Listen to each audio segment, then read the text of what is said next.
세상을 바꾸는 새로운 힘, 바로 대한민국의 청년 여러분들의 폭넓은 정치 참여와 인재 양성을 위한 야심찬 프로젝트에 함께 동참해 주신 여러분을 진심으로 환영합니다. 오늘 사회를 맡은 저는 민주통합당 청년대표 국회의원 선출 특별위원회 TF 총괄팀장을 맡고 있는 생활정치국의 김영동 국장입니다. 반갑습니다.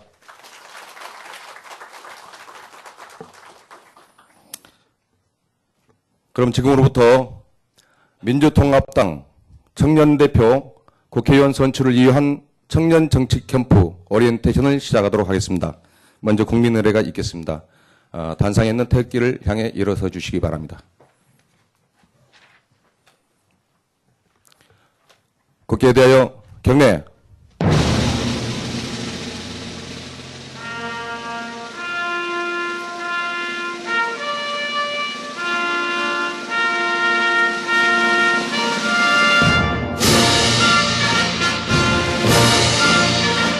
나는 자랑스러운 태극기 앞에 자유롭고 정의로운 대한민국의 무궁한 영광을 위하여 충성을 다할 것을 굳게 다짐합니다.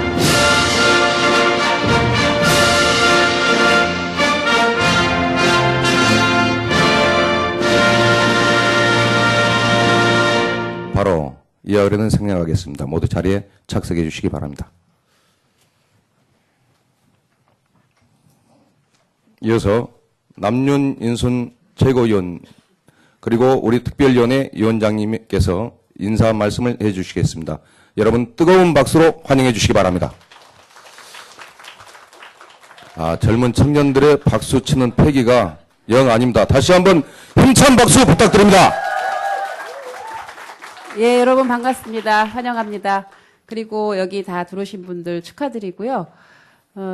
국회 오실 때 좀 들어오실 때 불편하셨죠? 다 이거 바꿔야 되고, 막, 저도 여기 찾을 때 굉장히 헤매요. 이 호실 찾을 때도 헤매고요. 그래서 국회 오실 때는 아마 시간을 조금 여유를 두시고 오시면, 아마 마음이 편안하게 오실 수 있습니다.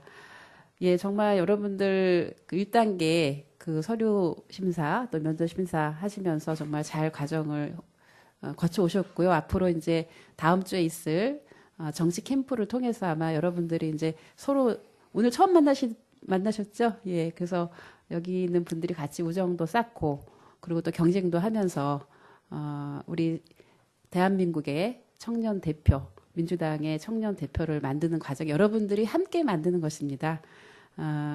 물론 여기 경쟁도 있지만 그 경쟁은 개인의 어떤 경쟁이 아니라 이 팀워크가 만들어내는 경쟁이라고 생각을 하시고 여기서 만들어지는 어떤 주어지는 그런 프로그램을 굉장히 적극적이고 능동적으로 참여해 주시면 아주 좋은 결과가 의외의 결과가 나올 수 있을 거라고 생각을 합니다. 그래서 정말 여러분들 너무너무 환영하고요. 제가 여기 오면서 어떤 느낌이 들었냐면 국회에 왔다 갔다 하다 보면은 정말 이렇게 넥타이 매신 검은 양복을 입으신 나이 드신 남자분들 주로 많이 보거든요. 근데 이렇게 젊으신 분들이 여기 자리를 차지를 해주시니까요. 국회가 젊어지고 그리고 대한민국에 정말 미래가 있다라고 하는 정말 희망이 많이 느껴졌습니다. 우리 2012년 총선에서 젊은 층들이 정말 많이 참여해서 새로운 대한민국 함께 만들어갔으면 좋겠습니다. 예, 감사합니다. 예, 감사합니다. 이어서 우리 심사위원장이신 고철환 교수님의 인사 말씀이 있겠습니다. 여러분 뜨거운 박수 부탁드리겠습니다.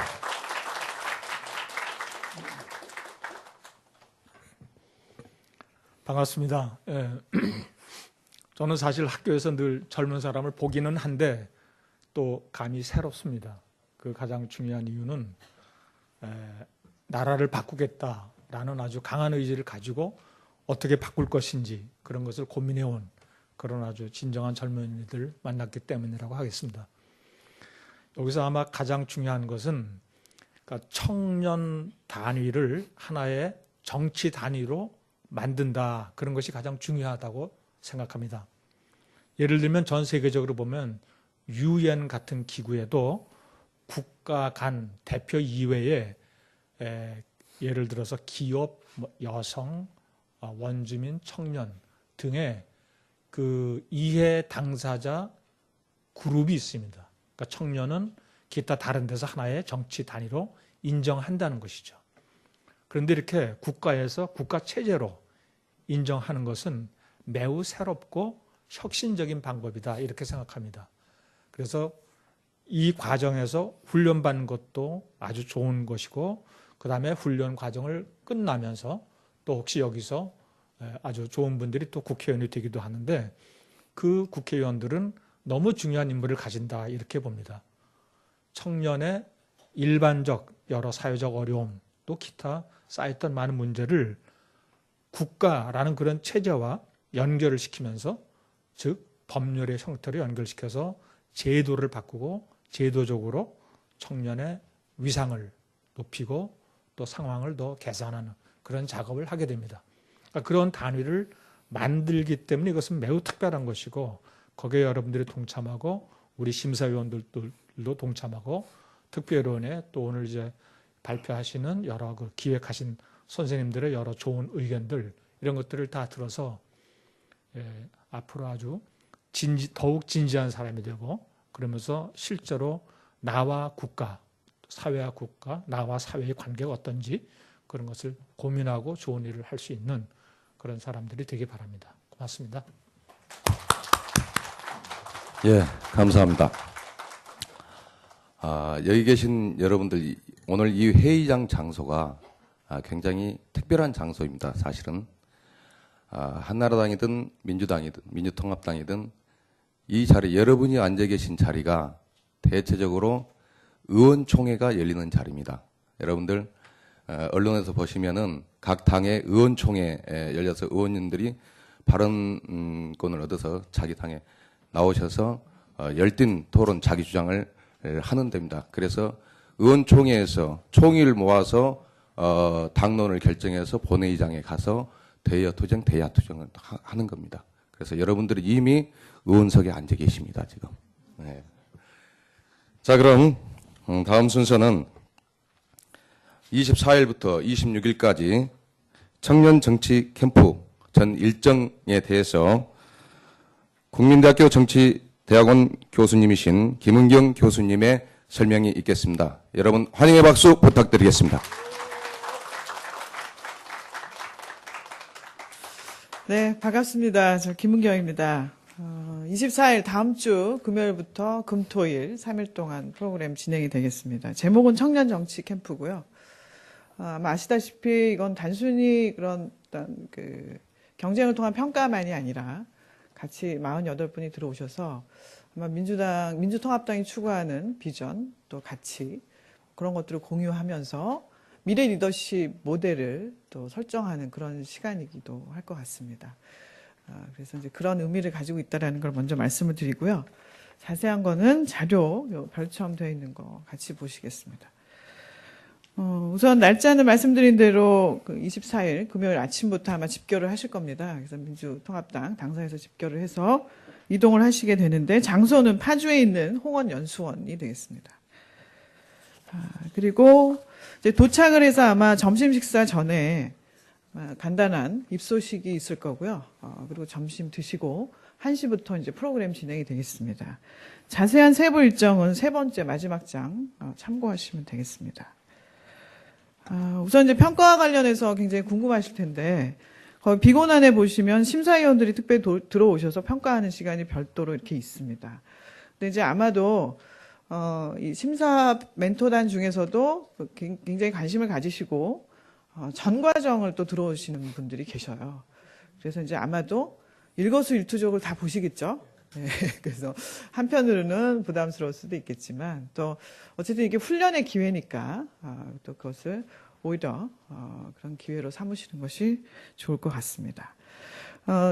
1시부터 프로그램 진행이 되는데 우선 자기소개 시간이 좀 있어야 될 것 같습니다. 그래서 1시간 정도 서로 소개하는 시간을 가지게 될 거고요.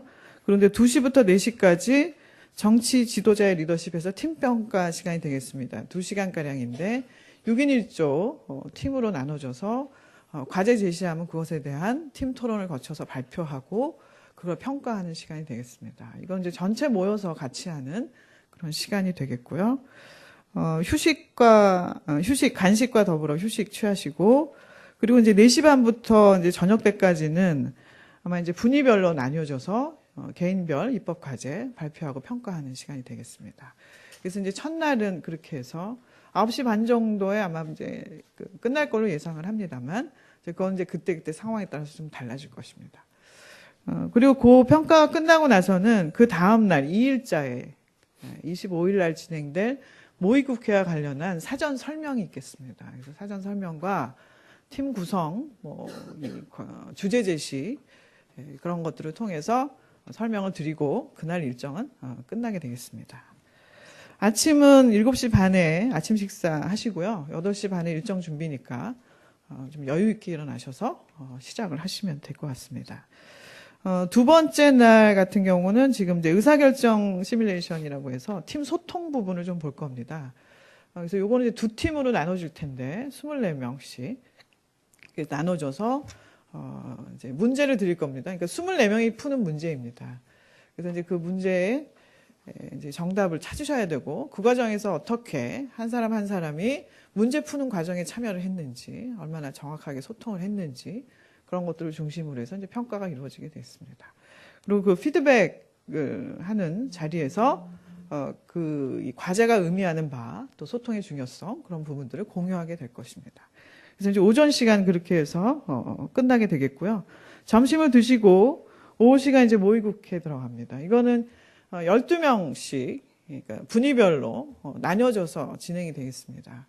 그래서 이건 찬반 토론 아시다시피, 그래서 찬성 반대 6명씩 해서 주제에 관련한 찬반 토론, 그것에 대한 평가 있을 예정입니다. 그래서 그게 끝나고 나면 단순히 이게 어떤 평가를 위한 시간만이 아니기 때문에 정말 지도자의 토의 토론, 회의 진행, 또 협의, 합의 등에 대한 논의가 있겠습니다. 그리고 이제 휴식 하시고요. 그다음에 이제 특강이 마련이 되어 있습니다. 그래서 이제 요거는 투기 측에서 자세하게 설명을 해드릴 걸로 알고 있습니다. 그리고 캠프 특강 들으시고 저녁 시간 이후에는 다른 어떤 시간보다 좀 덜 부담스러운 시간이 될 것 같습니다. 그래서 이제 이때 아마도 민주통합당 국회의원분들께서도 오실 것 같고요. 그리고 동시에 이제 프로그램도 이제 협상과 관련한 또 이제 재미있는 또 게임 또 해보고자 합니다. 자, 그래서 그날은 편히 주무시면 되겠습니다. 그날이 어차피 마지막 날 저녁에 조금 그 다음날 뭐 3분 스피치에 대한 부담이 있긴 합니다만 어차피 그럼 그 다음날 주제가 주어지게 되어 있습니다. 그래서 이제 어떤 주제가 주어질지 모르니까 그냥 마음 편히 숙면을 취하시는 것이 오히려 더 도움이 되지 않을까 하는 생각이 듭니다. 그래서 잘 주무시고 마지막 날 3일 요건 이제 오전에 9시에 시작이 되면 그때 이제 주제가 주어지고 1시간 동안 아마 준비할 시간이 있습니다. 그래서 1시간 동안 준비하시고 그리고 이제 각각 또 분위별로 나뉘어져서 3분씩 스피치 하시고 또 7분 또 질의응답해서 평가하는 시간 되겠습니다. 그럼 이제 12시까지 시간이 되겠죠. 그러면 이제 평가는 다 끝나게 됩니다. 평가는 다 끝나게 되고 아시다시피 분위별로 심사 멘토단이 5분씩 들어가거든요. 그래서 이제 그분들이 다 모이셔서 점심 식사 이후에는 20분이 이제 전체 평가와 관련한 회의를 하게 되겠습니다. 이제 그동안에 그럼 참가자들은 뭐 할 것이냐? 뭐 할까요? 뭔가 또 앞으로 또 준비해야 되겠죠. 그래서 지금 생각하고 있는 거는 그러니까 어쨌든 여러분들이 아마도 앞으로 지속적으로 민주통합당의 미래 지도력으로 아마 역할을 해주실 것으로 또 기대하고 있고 또 이번 19대 국회를 통해서도 여러분의 목소리를 전달하는 것 되면 당선이 되고 안 되고와 그걸 넘어서서 그래서 이제 19대 국회에 과연 우리 과제가 무엇인지 그것을 논의하는 자리가 심사위원들이 심사를 할 때 아마 여러분들은 그 논의를 하게 되겠습니다. 그래서 이제 발표가 나면 이제 16분이 이제 선정이 될 것이고요. 어쨌든 결정에 따라서 결과가 좀 달라지겠습니다만. 그래서 2박 3일 동안의 캠프가 여러분에게 그야말로 이 한국 사회 정치 리더십의 한 축을 또 이렇게 형성하는 그런 의미 있는 시간이 될 것을 또 믿어 의심치 않습니다. 네, 그렇게 해서 이제 프로그램은 청년 정치 캠프는 마감이 되겠습니다. 혹 뭐 간단하게 관련해서 질문이 있으시면 질문을 하시는데요. 워낙 명쾌해서. 근데 이제 그 가장 중요한 부분이 남아 있습니다. 2박 3일 동안 캠프 진행될 동안 종이컵이 제공이 되지 않습니다. 그러면 네, 각 개인별 개인 컵을 지참을 하셔야 할 것입니다. 2박 3일 동안 거의 한 80분에 달하는 분들이 종이컵을 써대면 어떻게 될까요? 한경을. 안 되죠. 네. 그래서 일단 개인 컵 지참하시고요. 뭐 간단하게 복장은 좀 신경 써서 오시면 될 것 같습니다. 네, 뭐 질문 있으신가요?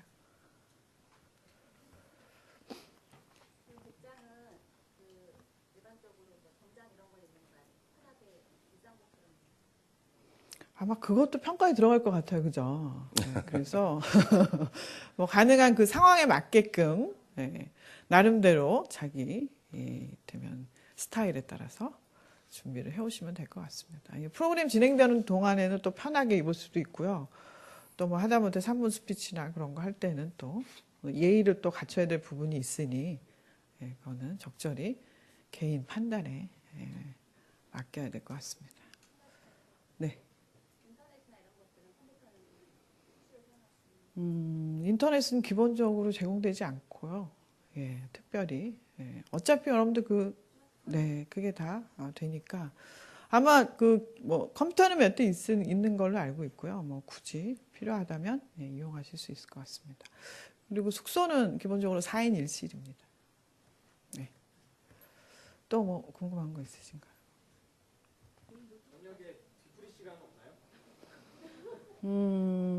주류가 제공이 되지 않습니다. 네. 그래서 뭐 뒤풀이라 하면 어떤 걸? 네. 네. 그래서 보통 이제 연수원 같은 데는 그런 부분들이 좀 제한이 되어 있겠죠. 네. 또 뭐 다른 질문 있으신가요? 네. 6인 1조 같은 경우는 4개 그룹이 섞여서 조가 편성이 되는 건가요? 아니요. 계속 이제 남성은 남성, 20대 남성, 뭐 30대 남성, 20대 여성, 30대 여성 그렇게 어차피 평가를 해야 되니까요. 계속해서 분위별로 진행이 되겠습니다.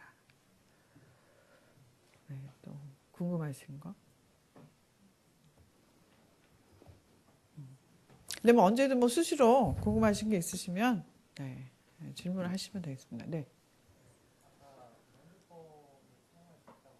네. 그렇죠. 사용이 제한이 되겠죠. 방해가 되면 안 되니까요. 근데 아마도 그 모의국회에서 찬반 토론을 하시려면 주제가 주어지고 그것과 관련해서 아마 자료는 좀 찾으셔야 될 거예요. 그렇기 때문에 네. 예. 그건 문제가 없을 것 같습니다. 그죠? 네. 자, 참고로 네. 입법 과제를 설명할 때 파워포인트를 쓸 수 있는가 그 부분을. 그 부분이요. 네. 그거는 파워포인트 자료를 그건 좀 협의를 하고 알려드리도록 하겠습니다. 네. 별도로 홈페이지 공시하겠습니다. 네.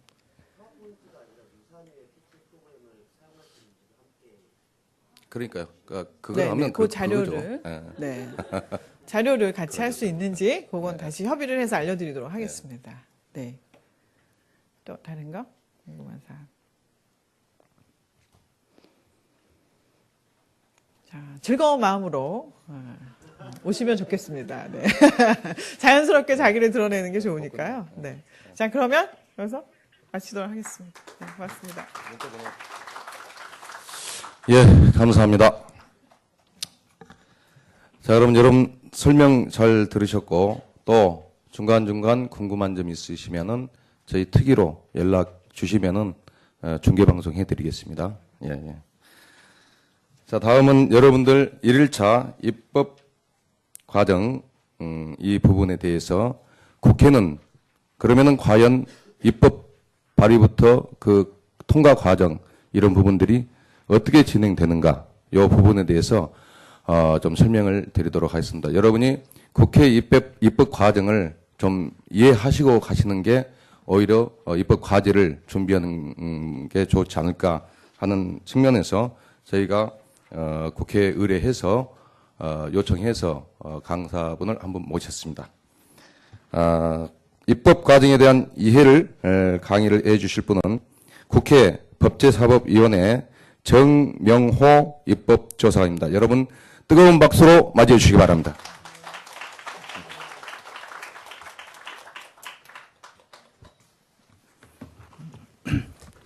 네, 안녕하세요. 저는 국회 법제사법위원회에 근무하고 있는 정명호입니다.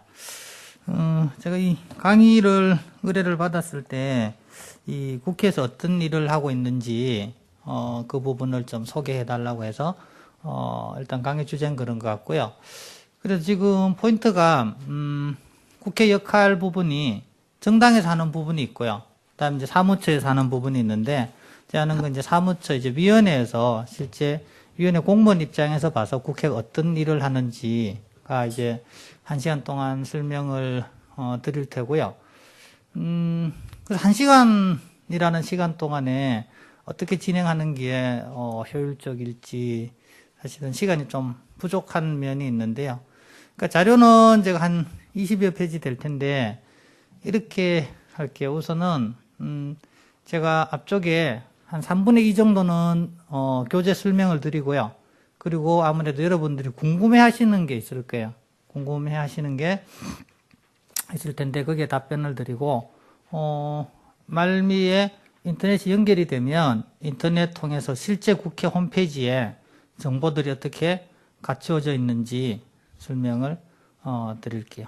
설명을 드리는데 우선은 내용을 보시면 여러분들이 지금 국회에 관심을 가지고 오셨기 때문에 제일 큰 게 이게 국회에서 어떤 일을 하는지를 아시는 게 필요하고 두 번째는 그 부분에 대해서 여러분들이 관심을 가지고 계시는 게 중요하거든요. 그러니까 예를 들면 여러분들이 지금 보시기에 여러분들 뭐 네이버나 정치 기사 많이 보시잖아요. 그죠? 특히 여러분들 정치에 관심이 있을 테니까 그 기사들 중에 오늘 아니면 최근 기사들 중에 국회 관련되는 뭐 입법도 좋고 선거도 좋고 국회 관련되는 기사 대표적인 게 어떤 게 있을까요? 국회 관련되는 부분이. 그러니까 제가 이 말씀을 드리면 어떤 부분인가 하면 오늘 지금 현재 국회에 돌아가는 부분은 청문회 지금 오늘 했거든요. 특임장관, 고원길 국무위원 후보자 청문회 했고요. 그다음에 청문회 관련해서 오늘 방송통신위원장 후보자가 내정이 됐고요. 그러니까 청문회 대상입니다. 그러니까 이 부분이 청문회 대상이고 그리고 최근 어제 오늘 계속 그 기사 나오는 중에 저축은행법, 그죠? 저축은행 법률 이 형평성에 문제가 있지 않느냐 여러 가지 이야기 나오는 게 있고요. 그리고 또 한 가지 약사법, 그죠? 상비약 수퍼 판매 부분이 있고요. 그다음에 지난주 같은 경우에는 디도스 특검법, 그리고 또 한 가지 인사청문회 관련해서는 조용한 후보자 이제 본회의 부결된 부분, 그죠? 그러니까 몇 가지 말씀을 드리면 지금 이러한 상황들이 국민들 생활하고 국회가 동떨어져 있는 게 아니고요. 그러니까 모든 게 중요한 부분이 법률로 다 연결이 돼 있어요. 법률로. 그러니까 축이 두 가지인데 첫 번째는 법률이고요. 두 번째는 예산이에요. 큰 축은 국회 과정을 예산하고 법률이 큰 두 개 축입니다. 큰 두 개 축이고 다른 어떤 국회 특수한 부분이 아까 말씀드린 인사청문회, 또 국정감사, 국정조사. 그게 큰 틀이에요. 그러니까 이런 이제 큰 틀의 일을 하기 위해서 국회 구성이 어떻게 되어 있냐는 부분이거든요. 국회 구성이 어떻게 되어 있느냐는 부분인데, 국회 구성은 보면 구성 부분은 제가 간략하게만 말씀드릴게요. 길게 말씀드릴 사안은 아닌 것 같고, 지금 국회 같은 경우에 국회의장단이 있고 이제 상임위원회가 있는데요. 현재 상임위원회가 16개입니다. 상임위원회가 16개고요. 그다음에 상설특별위원회라고 해서 여러분들 자료로 보시면 이 페이지에 보시면 상임위원회가 흔히 말하는 법제사법위원회, 정무위원회, 국방위원회, 행정안전위원회 이렇게 해서 16개가 있고요. 그다음에 크게 상임위원회, 특별위원회 축이 2개거든요. 근데 특별위원회는 분류가 되어 있어요. 상설특별위원회, 비상설특별위원회. 그러니까 상설특별위원회는 예결위하고 윤리특별위원회예요. 나머지는 일반적인 사법개혁특별위원회 이런 부분은 비상설특별위원회고요. 그 정도 보시면 되고, 그러니까 특별위원회가 국회 구성이 19대가 이제 시작되면 결국 출발점이 상임위원회 구성하는 부분이거든요. 상임위원회 어떻게 구성해서 상임위원회에 어떻게 정당별로 배정을 하느냐, 위원 선임이라고 하는데요. 그게 출발점입니다. 출발점이라서 그래서 상임위원회 배분을 할 때 국회는 철저하게 의석수 비율이에요. 의석수 비율. 그러니까 지금 예를 들어서 말씀드리면 이 상임위원회 16개, 그다음에 상설특별위원회 2개, 전체 18개. 18대 출범할 당시에 그 당시 각 교섭단체 의석 비율에 따라서 현재는 이 한나라당이 위원장님 중에 11자리, 지금 민주당이 6자리, 그다음에 자유선진당이 1자리 이렇게 돼 있어요. 그러니까 지금 위원회 구성도 마찬가지예요. 위원회 이 정수가 20인이면 그 20인을 의석 비율로 나눕니다. 그래서 철저하게 국회는 의석수입니다. 의석수. 그리고 교섭단체. 그러니까 교섭단체 부분이 많이 왜 나오는가 하면 국회법에 보면 교섭단체 대표위원과 협의라는 부분이 한 50차례 나와요. 50분 정도. 그다음에 교섭단체 대표위원과 합의라는 부분이 4번 나오거든요. 그러니까 국회는 철저하게 교섭단체 중심이에요. 그래서 교섭단체를 구성하려고 하고, 그리고 교섭단체 중에도 의석수가 많아야 여러 가지 위원장 배분이라든지, 그다음에 국회의장 분배라든지 유리하기 때문에 의석수를 많이 얻으려고 하는 거예요. 그리고 다음에 이제 구성 부분이 현재 선거구 관련해서 논의가 있는데, 현재는 국회의원 정수 299인이에요. 299인인데 지역구가 245인, 비례대표가 54인인데요. 그 부분을 어떻게 조정할 거냐. 크게 변동은 아닐 테고요. 그러니까 299를 유지한 상태에서 변동을 시킬 건지 아니면 국회의원 정수를 늘릴 건지. 근데 그게 왜 가능하냐 하면 헌법에 보면 국회의원 정수는 200인 이상으로 하되 법률로 정한다 이렇게 돼 있어요. 그래서 공직선거법에서 결국은 정하게 돼 있어요. 그러니까 공직선거법에 가도 비례대표가 54라는 숫자는 어디에도 안 나옵니다. 그러니까 공직선거법에 가보시면 국회의원 정수는 299인 이렇게 돼 있고 지역구가 245로 돼 있어요. 그러니까 299 빼기 245 해서 54가 되는 거예요. 그러니까 지금 논의를 해도, 공선법 논의를 해도 지역구 숫자가, 그러니까 정수가 얼마인지 지역구 숫자가 얼마인지 이렇게 해서 이 산술적으로 그 빼기를 해서 비례대표는 결정이 되는 거고요. 그리고 아마 관심 있어 하시는 것 중에 지금 여기 여성분들도 많으신데 18대 같은 경우에 여성 의원님들이 15% 정도 돼요. 44명, 5명 정도. 그 정도 됩니다. 그 정도 되고요. 그다음에 밑에 이 위원장 간사, 그 간사 이 말은 사실 약간 일본 말인데, 그죠? 일본의 간사장 있잖아요. 그래서 교섭단체가 보면 상임위원회 교섭단체별로 간사가 1명씩 있습니다. 그래서 위원장님하고 지금 현재 교섭단체가 2개잖아요. 그죠? 3분이서 전체 일정 협의를 해요. 협의를 하는데 19대 되면 또 논의가 있을 텐데 교섭단체 구성 요건을 어떻게 할 거냐는 논의가 있어요. 지금은 20인 이상이에요. 20인 이상인데 그 논의가 또 어떤 이 총선 결과가 어떻게 되느냐에 따라서 또 논의가 있을 거예요. 그러니까 제가 말씀드리는 이런 교섭단체 구성 요건이라든지 그다음에 상임위원회 구성이라든지 이런 부분은 국회법하고 관련이 있어요. 그러니까 여러분들이 국회에 들어오시게 되면 국회 절차 부분에 대해서 대부분 경우에는 잘 모릅니다. 모르는데 국회 절차 부분에 대해서 좀 인식을 하실 필요가 있어요. 국회 절차 부분을 아주 깊게 아실 필요는 없는데 큰 틀에서 어떻게 흘러가는지 부분에 대해서는 여러분들이 파악을 하셔야 돼요. 파악을. 그죠? 어떤 일을 하려고 하는데 절차가 어떻게 되어 있는지를 숙지를 해야 내가 뭘 해야 되겠다는 부분을 하실 수가 있잖아요. 그죠? 하실 수가 있고, 그리고 지금 1시간이니까 제가 그 관련되는 부분을 왔다 갔다 하면서 말씀드릴게요. 지금 국회 같은 경우에 상시국회 이야기를 하는데 지금 헌법 부분 때문에 헌법 개정 없이는 상시국회는 안 됩니다. 가능은 합니다. 가능. 그게 무슨 이야기인가 하면 국회가 지금 정기국회하고 임시국회로 연결되어 있는데요. 지금 임시국회예요. 임시국회인데 정기국회는 9월 1일부터 하도록 되어 있고요. 임시에는 집회요구서를 제출하면서 시작합니다. 집회요구서가 제적의원 4분의 1 이상 요구에 따라서 시작을 하는데 그 집회요구를 하면 공고를 함으로써 임시국회가 시작이 되는 거고요. 그러니까 집회요구를 하지 않으면 이 국회가 열리질 않습니다. 국회가. 물론 상임위원회는 이 임시국회 소집하고 관련은 없어요. 관련 없는데, 그래서 국회에 관한 논의가 국회를 좀 개혁해야 된다. 논의 중에 한 가지가 상시국회. 국회는 언제든지 일을 하는 게 정상적인 거 아니냐. 어떤 일을 하기 위해서 집회 요구서를 제출을 해야만 하는 게 좀 안 맞잖아요. 그죠? 그러니까 미국 같은 경우는 상시국회 체제예요.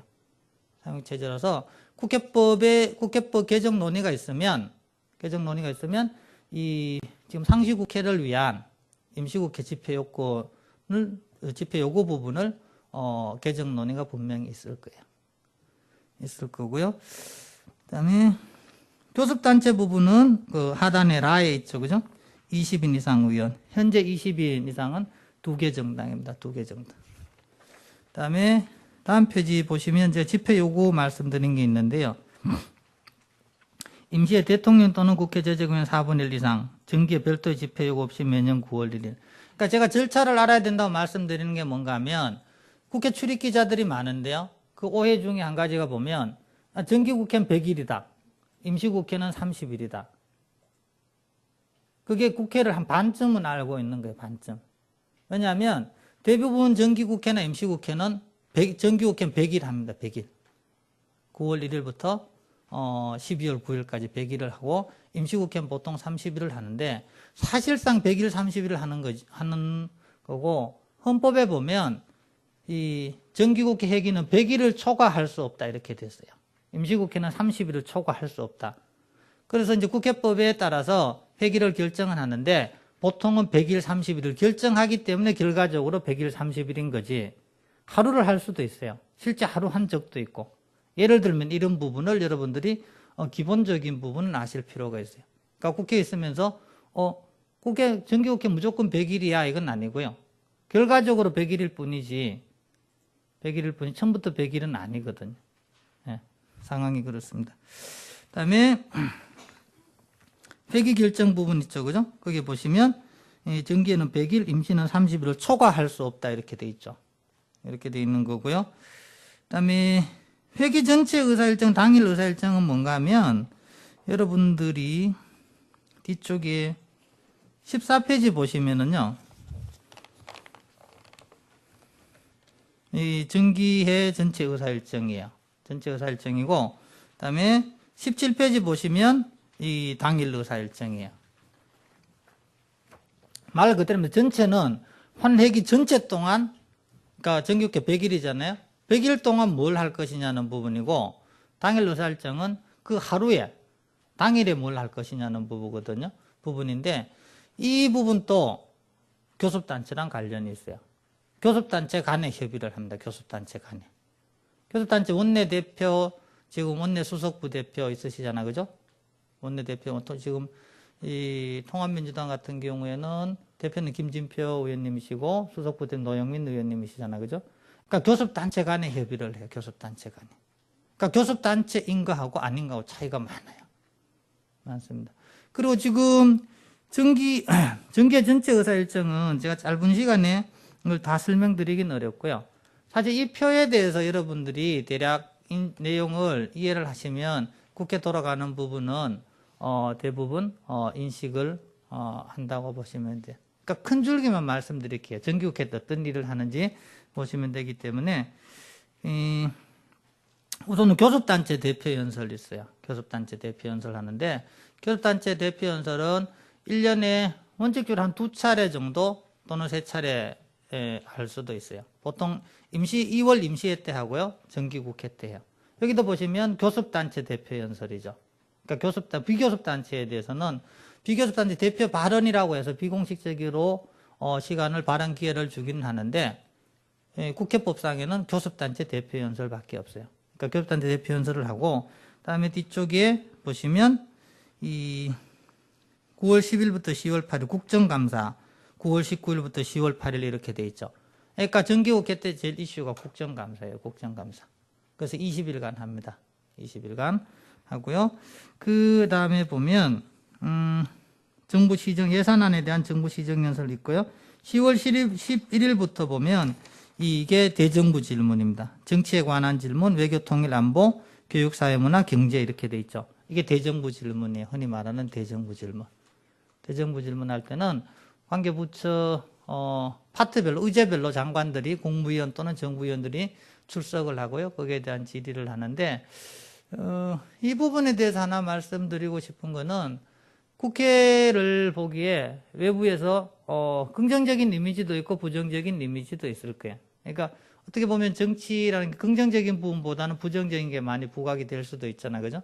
근데 대정부 질문할 때 대부분 이렇게 뉴스 카메라 기자들 잡히는 거 보면 좀 의원님들이 좀 강하게 이렇게 좀 뭐라 해야 되나 흔히 막 윽박 지른다 하나요? 그런 게 많이 잡히잖아요. 근데 그게 그렇게 바람직하지는 않은 것 같아요. 바람직하지는 않은 것 같고 좀 그런 질의 형태도 저희가 보기에는 지금 많이 바뀌고 있는 것 같은데요. 물론 정부에서 바꿔야 될 부분도 있고요. 국회에서 바꿔야 될 부분도 있고 정부에서 하는 어떤 불성실한 알맹이 없는 답변 그러면 정부에서 개선해야 될 부분이고요. 또 국회에서 일부 또 약간 억지 그 부분 국회에서 바꿔야 될 부분이고요. 그러니까 상호 어떤 개선이 돼야 국회 이미지가 많이 바뀌겠죠. 그죠? 예, 바뀔 것 같고요. 그다음에 그 다음 역할이 보면 이 12월 22일 오른쪽 비고에 보시면 위원회 활동 예산안 뭐 기금 운영 계획안 심사 이렇게 돼 있잖아요. 그죠? 그래서 국정감사 끝나고 대정부 질문 끝나면 본격적으로 이제 그 예산안 심사를 합니다. 예산안 심사. 상임위원회에서 하고요. 그 다음 단계가 예결위에서 합니다. 예결위 여러분들 많이 들어보셨죠? 그죠? 예결위는 특별위원회지만 상설이에요. 상설. 특별위원회지만. 제가 특별위원회가 상설이 있고 비상설이 있다고 말씀드렸잖아요. 예결위는 상설입니다. 상설이라서 다른 상임위원회 같은 경우에는 정수가 국토위원회가 제일 많을 겁니다. 31명. 지금 법사위는 16명인데요. 위원회마다 숫자가 좀 다릅니다. 그러니까 정확한 건 아닌데 그 숫자를 보시면 그 위원회가 인기 상임인지 아닌지 압니다. 제가 있는 법사위는 비인기 상임위원회입니다. 약간 농담이고요. 그러니까 법사위가 좀 힘들어요, 사실은. 의원님들도 다른 어떤 타 상임위 법안의 체계작구 심사면 여러분들 들어보신 분들도 있을 텐데 국회의 법률안이 상임위원회에서 통과되면 모든 법률안은 법사위를 거쳐야 됩니다. 그러니까 법사위가 상원이냐 뭐 이런 논의가 있는데 약간 부정적으로 볼 때 법사위를 표현하는 거고요. 법사위에서 어떤 법률을 다듬음으로써 법률이 많이 매끄러워집니다. 매끄러워져요. 긍정적인 부분도 있고 부정적인 부분도 있는데요. 그래서 법사위 제도를 어떻게 할 거냐는 부분도 하나의 국회 개혁 과제입니다. 법사위 부분은.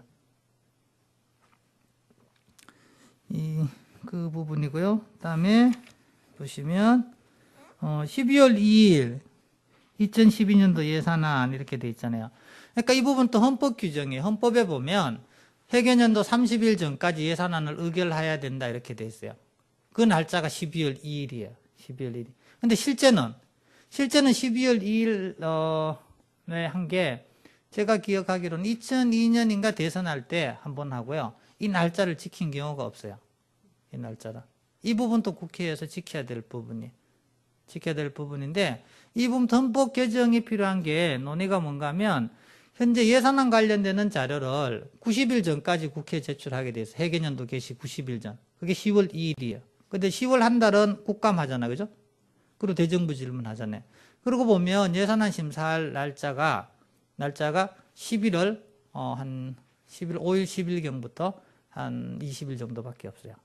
20일 경우는 한 달. 그래서 이 헌법이 개정이 되면 논의 중에 예산안의 국회 제출일을 120일 전까지는 해야 된다는 이야기도 있어요. 그러니까 지금 지나치게 짧다는 거죠. 그 날짜가 국회에서 심사할 수 있는 날짜가 짧다는 그런 지적이 있습니다. 지적이 있고 여기 보시면 마지막이 12월 9일이잖아요. 그러니까 9월 1일부터 계산하면 이게 100일이에요. 제가 아까 말씀드린 게 국회가 어떤 100일이다. 정기회가 100일이다. 지금은 거의 대부분 정기회를 100일을 했어요. 100일을 했기 때문에 그 이야기를 하는데 실제 100일은 아니에요. 100일로 정했기 때문에 100일인 거예요. 그죠? 다르죠. 그죠? 다르기 때문에 그 부분하고 다음은 뒤쪽에 보시면 304회 국회 임시 3차 본회의 의사 일정 이렇게 있잖아요. 이게 당일날 하는 거예요. 근데 제가 이 부분을 왜 했는가 하면 이게 지금 날짜가 12월 30일이잖아요. 30일인데 안건이 보시면 127항까지 있잖아요. 그러니까 연말에 지나치게 많이 집중된다는 거예요. 이 부분도 지금 국회에서 개선 과제입니다. 개선 과제. 좀 분산해서 해야 되겠죠. 그죠? 분산하려고 노력은 많이 하고 분산하려는 어떤 국회법상의 제도는 있지만 실제는 보면 연말에 집중되는 경향이 있어요. 그래서 언론에 나오는 부정적인 기사 중에 하나가 예를 들면 100건이다. 100건 하는데 300분 소요됐다. 건당 3분이다. 뭐 3분에 한 건씩 통과시켰다. 그러니까 그 말이 틀린 말은 아니에요. 실제잖아요. 100건을 300분 했으니까. 근데 그 실제 부분은 보면 그 지금 본회의에서 의결되기 전에 법안이 제출이 되면 국회에 이제 법안이 정부 입법이 있고요. 그다음에 의원 입법이 있는데 의원 입법은 10인 이상 동의를 받아야 돼요. 근데 이 부분 또 20인 이상이었는데요. 지금 10인 이상이에요. 10인 이상인데 제출이 되면 각 상임위원회에 보내줍니다. 이 부분을. 상임위원회 법률안을 예를 들면은 금융 관련되는 건 정무위원회법, 민법, 형법, 상법은 법제사법위원회법 이렇게 상임위원회 보내주면 그걸 해부라고 하는데 해부시키면 상임위원회에서 논의를 해요. 논의를 전체에서 논의를 하고 소위원회에서 논의를 하고 다시 전체에 와서 법제사법위원회 거쳐서 본회의 오는 거거든요. 그러니까 그 과정이 법률안마다 좀 다를 텐데요.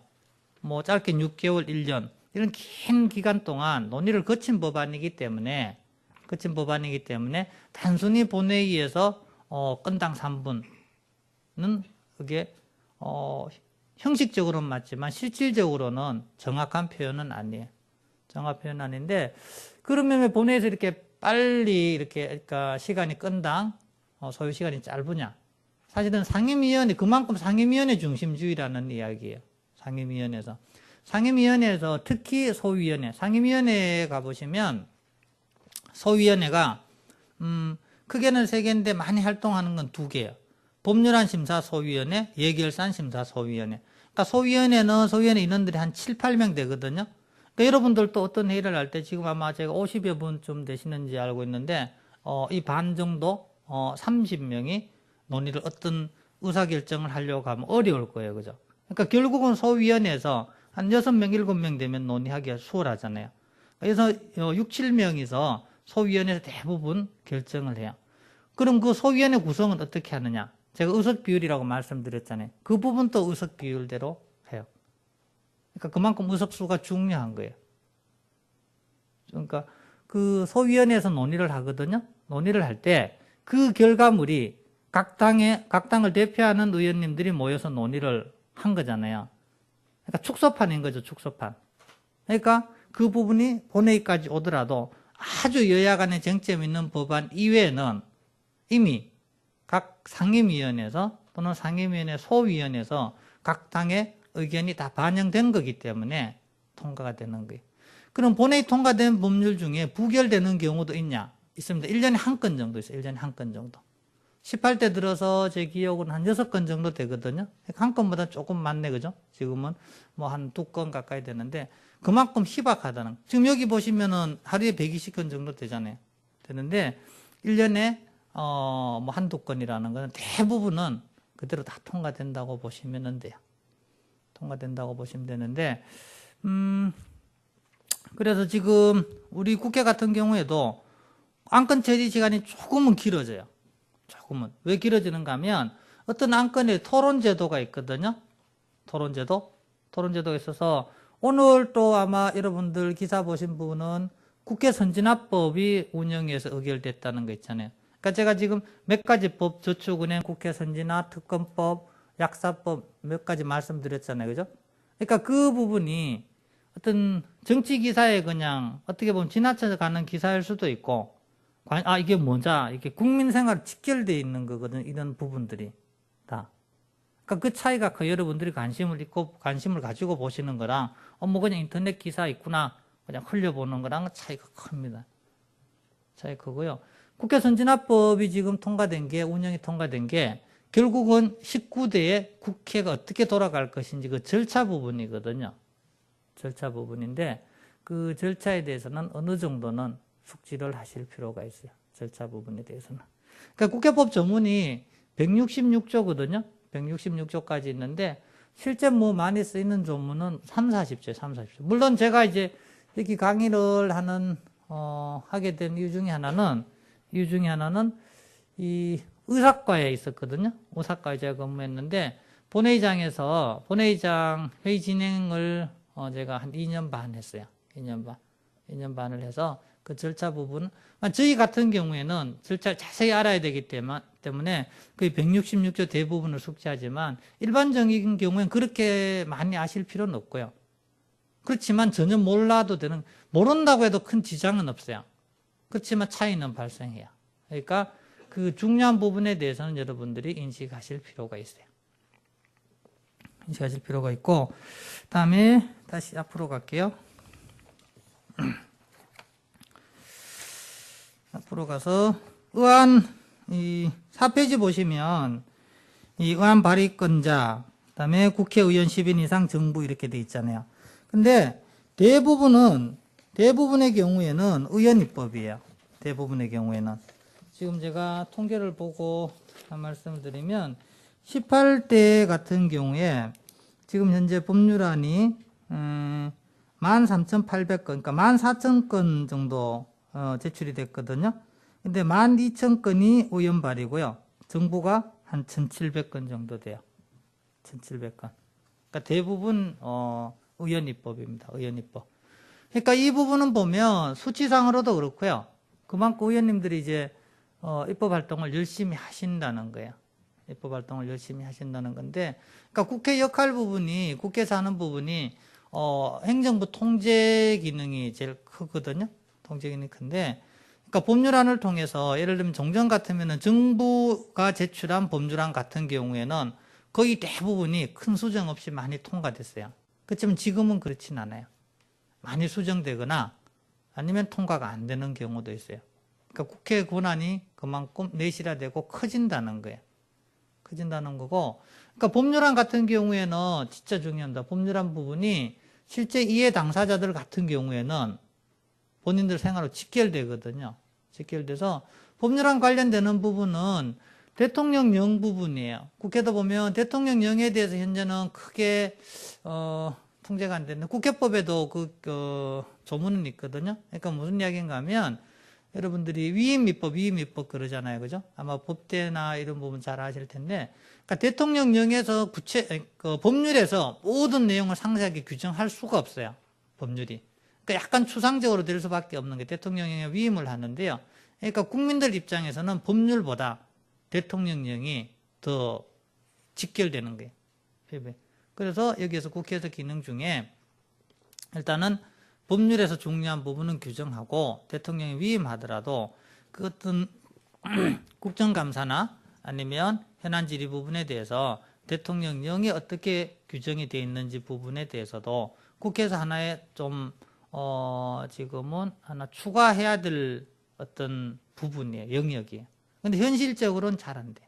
왜냐하면 제가 말씀드린 예산안, 법률안, 그다음에 정부 어떤 업무 보고, 국정감조사, 인사청문회 이 지금 영역이 크잖아요. 그렇기 때문에 더 영역을 확대하기는 쉽지는 않지만 그 부분도 필요한 부분이고, 그다음에 의안의 해부 있잖아요, 그죠? 제가 이제 위원회별로 보내주는 거예요. 15,000건 정도 되는 부분을 위원회별로, 그러니까 국회법에 보면 상임위원회 소관 업무가 있어요. 그 업무별로 이렇게 나눠줍니다. 나눠져서 이게 해부 부분이고요. 그다음에 심사기관의 지정 다음 페이지 있죠, 5페이지. 이게 흔히 말하는 직권상정 하는 건데, 직권상정이 국회법상의 용어는 아니에요. 용어는 아니고 별개 부분인데 언론에서 이렇게 합쳐서 직권상정이라고 하는 거예요. 하는 건데, 심사기관은 뭔가 하면 상임위원회에서 논의가 지연되고 있을 때, 뭐 지연된다는 기준이 좀 다르긴 합니다. 여당이냐 야당에 따라서. 그러니까 이 법안을 처리해야 된다고 했을 때 몇 월 며칠 몇 시까지 심사를 마쳐라, 이렇게 하는 거예요. 심사를. 예를 들면 2012년 2월 10일 10시까지 심사를 마쳐라, 이렇게 하는 거예요. 강제로 종료시키는 거예요. 그래서 그 날짜가 지나면 바로 본회의에서 의안을 상정할 수 있는 상태가 되는 거예요. 그 논의 관련해 지금 국회 선진화법 논의가 지금 있거든요. 오늘 기사에 나온. 그러니까 골자만 나왔는데 세부적인 조문을 봐야 하는데, 그걸 제가 지금 그 세부적인 의안을 못 봤기 때문에 그 설명을 드리기는 조금 이런 것 같아요. 이런 것 같고, 그다음에 위원회 심사 있잖아요, 그죠? 위원회 심사 보시면 두 번째 동그라미 보시면 위원회 상정, 제안자 취지 설명, 전문위원회 검토 보고. 그러니까 저는 입법조사관인데요. 그러니까 위원회 보면 수석 전문위원, 전문위원, 입법조사관 이렇게 있어요. 그러니까 제가 맡고 있는 영역이 따로 있어요. 그러면 모든 의안에 대해서 검토 보고를 합니다. 이 조문은 타당하다, 아니다, 어떤 점을 보완해야 된다, 이런 보고를 합니다. 그게 국회에서 뭐 의원님들이나 어떤 의원회가 그러니까 많이 참조를 하세요. 많이 참조를 하는데 그 전문형 검토 보고 부분을 아마 많이 참고하시게 될 거예요. 국회 오시면. 이 부분 하고요. 다음 페이지 체계 작구 심사. 이게 이제 법사위예요. 법사위 체계 작구 심사 권한을 어떻게 할 거냐. 이건 장점도 있고 단점도 있습니다. 이 부분은. 단점도 있는데, 이 장점은 뭔가 하면 이 어떤 다른 법률 간에 충돌되는 부분, A라는 법률이 B라는 부분하고 충돌이 된다, 형평이 맞지 않는다, 이런 부분들을 법사위에서 많이 수정을 하거든요. 근데 위원회 입장에서 단점은 뭐냐? 그러니까 법사위가 월권한다는 거예요. 그러니까 상임위원회에서 이 논의를 해서 법사위에 체계작구 심사를 의뢰를 하면 글자 그대로 하면 체계작구 심사잖아요. 체계작구가 아닌 내용을 법사위에서 손을 댄다는 거예요. 그래서 상임위원회에서 불만이 있기도 합니다. 이 부분은.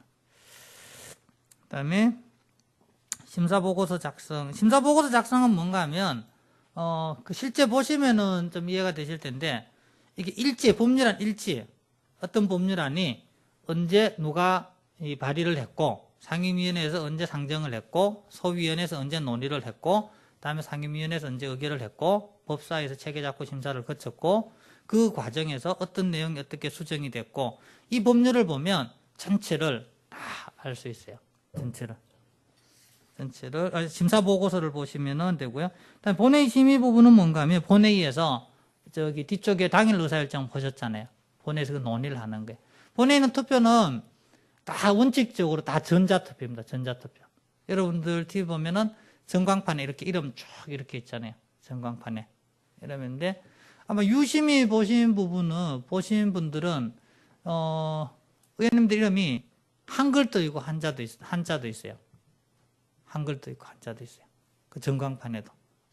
그게 그 한자 한 10% 정도 돼요. 10%. 한 30여 분 정도 했는데, 그게 왜 그렇게 됐는가 하면 2003년도에 10월 이전에는 모든 의원님들의 표기가 다 한자였어요. 근데 그 시점이 어떤 의원님들, 나 한글 쓰고 싶다, 나는. 한글 쓰게 해달라. 그렇다고 몇 분이 이야기한다고 전체를 또 한글로 할 수는 없잖아요. 그래서 지금 민주화 시대니까 각자 원하는 대로 써라. 이렇게 해서 지금은 19대 총선이 끝나면 등록할 때 성명 표기 여러 가지 서류가 있는데 성명 표기 방식이라는 서류가 있어요. 나는 한글을 쓸 거다, 한자를 쓸 거다.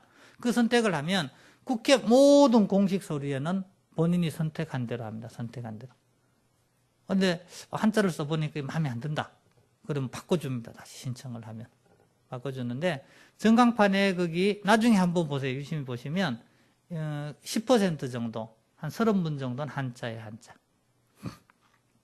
대부분 좀 다선 의원님들, 연세 드신 의원님들이 한자를 쓰시긴 하는데 일부 젊은 분들도 한자를 쓰시는 경우도 일부 있어요. 그다음에 응안의 이송은 이제 정부 보내는 겁니다. 이 관련해서 여러분들이 또 보신 게 대통령 거부권 기사 보셨죠? 거부권. 저축은행 관련해서. 이송을 하면 헌법 규정에 따라서 대통령이 거부권을 행사할 수 있어요. 거부권을 행사하면 국회 다시 옵니다. 다시 오는데 보통의 경우에는 이 법률이 통과될 때 제적의원 과반수의 출석과 출석의원 과반수의 찬성. 그러니까 2분의 1, 2분의 1로 보시면 돼요. 299인 기준이면 150명 이상 출석. 그러니까 150명만 딱 출석을 했다고 치면 과반수니까 76명 이상 찬성. 그게 일반적인 정족수예요. 근데 이 부분은 이 제2환부된 법률안은 여러분들 7페이지 하단의 두 번째 줄, 세 번째 줄부터 보시면 제적의원 과반수의 출석과 출석의원 3분의 2 이상의 찬성. 이게 특별 정족수라고 그러는데 가중돼 있죠. 그죠? 그 절차를 그렇게 해야 되겠죠. 그죠? 지금 이렇게 돼 있어요. 그러면 제2요구를 여러분들이 지금 저축은행 관련해 들어보셨지만 실제 현실은 잘 못 보셨을 거예요. 왜냐? 18대 때 한 건도 없었어요. 18대 때. 근데 많지는 않아요. 많지는 않은데 이런 제도가 있어요. 18대 때도 몇 번 이야기는 있었습니다. 몇 번 이야기는 있었는데 실제 지금 거부권 행사한 적은 없습니다. 다음 부분이 법률안 처리 절차도인데요. 이 부분은 제가 설명드린 부분을 표 형태로 해놓은 거예요. 그냥 간략하게만 말씀드리면 법률안 발의 및 제출, 의원 10인 이상, 정부, 위원회 이렇게 돼 있고요. 본회의 보고 위원회 해부를 합니다. 해부를 하면 위원회 심사를 그 박스에 음영된 게 위원회 심사 과정이에요. 그리고 우측에 보면 공청회 청문회 있잖아요. 그죠? 요즘은 법률안 할 때 공청회를 많이 해요. 외부의 의견들을 들어본다고. 공청회를 많이 하고요. 그 다음에 위원회에서 가결이 되면은 체계작구심사, 법사위 갑니다. 법사위. 그리고 이 끝나면 심사보고서라는 형태로 위원회에서 본회의에 보냅니다. 그러니까 본회의 여러분들 보시면 이 종이가 하나도 없어요. 종이가 없죠. 본회의장에 이렇게 보시면. 물론 의원님 개인이 가져오시는 건 있지만 공식적인 법률안 심사, 의안 심사 관련되는 출력물은 하나도 없어요. 전체가 다 파일로 되어 있습니다. 이렇게 모니터에 자료가 다 이렇게 터치 스크린 형태로 되어 있는데요. 다 파일로 되어 있어요. 전체가.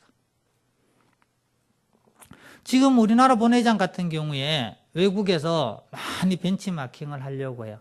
이렇게 지금 우리나라 상당히 잘 되어 있는 거예요. 시스템이 되게 잘 되어 있습니다. 잘 되어 있어서 제가 의사과에서 재작년에도 유엔에서 어떤 분이 오셨는데 그분이 이제 이 유엔 회의장을 좀 개조하려고 하는데 시스템이 잘 돼 있는 여러 국가를 지금 다니면서 벤치마킹 한다고 했는데 그분이 한국 분이셔서 그랬는지 모르겠지만 본인이 오셔서 되게 잘 돼 있다고 하시더라고요.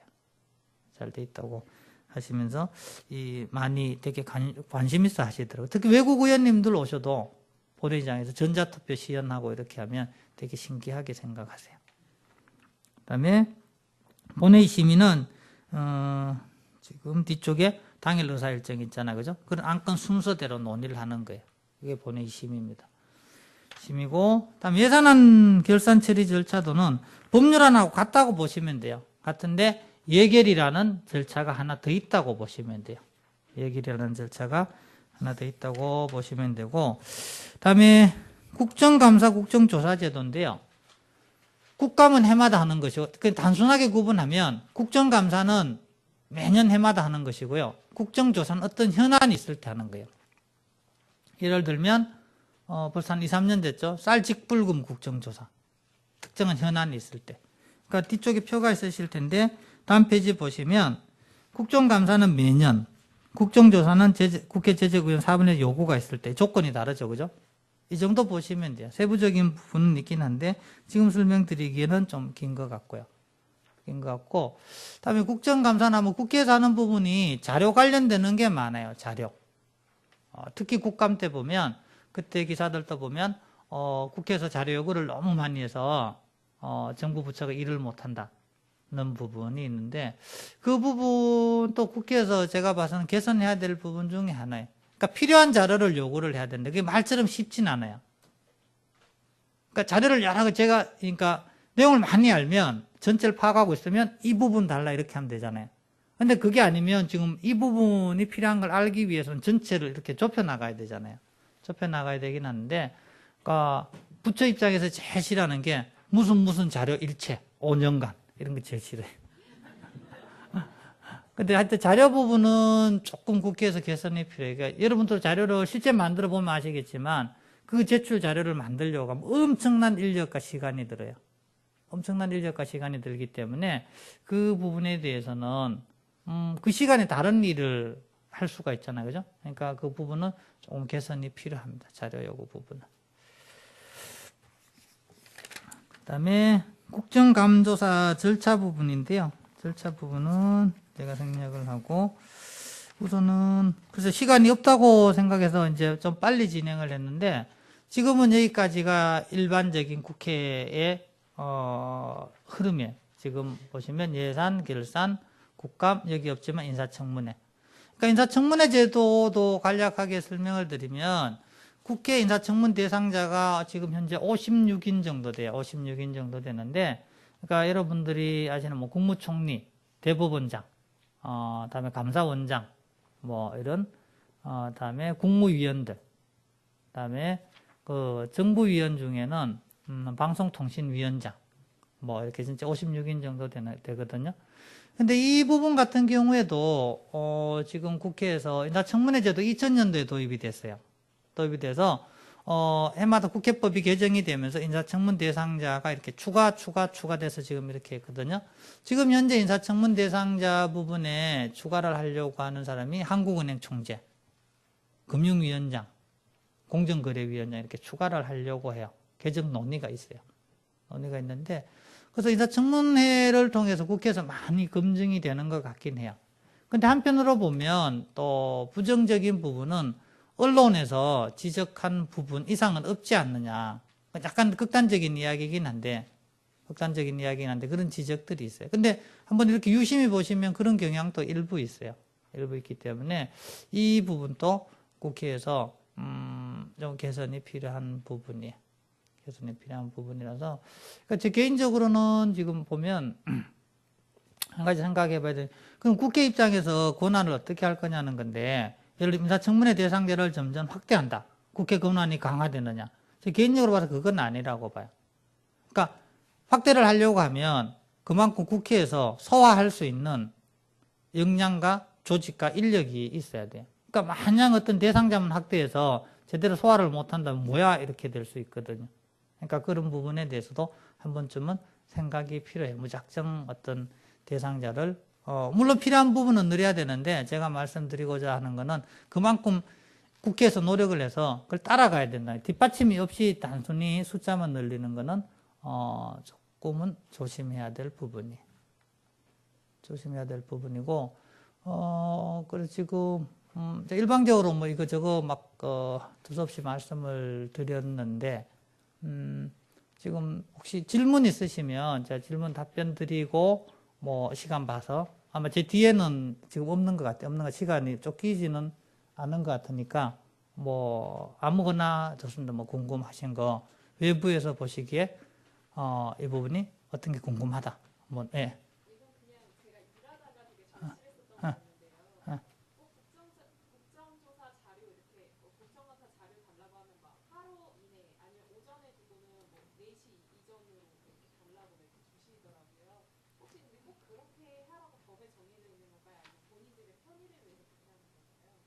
그거는 법상에는, 국감법에는 자료 제출을 지금 제가 뭐 7일인가 얼마인가 돼 있어요. 돼 있는데, 그러니까 이 부분은 이 요구를 특별한 규정이 없는 경우에는 뭐 7일 이내에 제출해야 된다. 이렇게 돼 있거든요.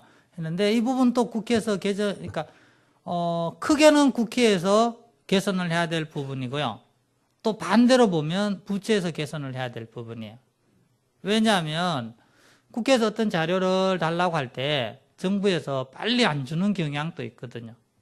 빨리 안 주는 경향도 있기 때문에 그래서 계속 재촉을 하다가, 그러니까 예를 들면 국회에서 일주일 전에, 그러니까 예를 들면 지금 날짜 2월 12일에 2월 15일까지 달라 했는데 자료가 안 오는 거예요. 안 오면 2월 15일 돼서 그럼 내일까지 달라, 이런 부분. 또 한 가지는 이게 국감이라는 게 날짜가 정해져 있잖아요.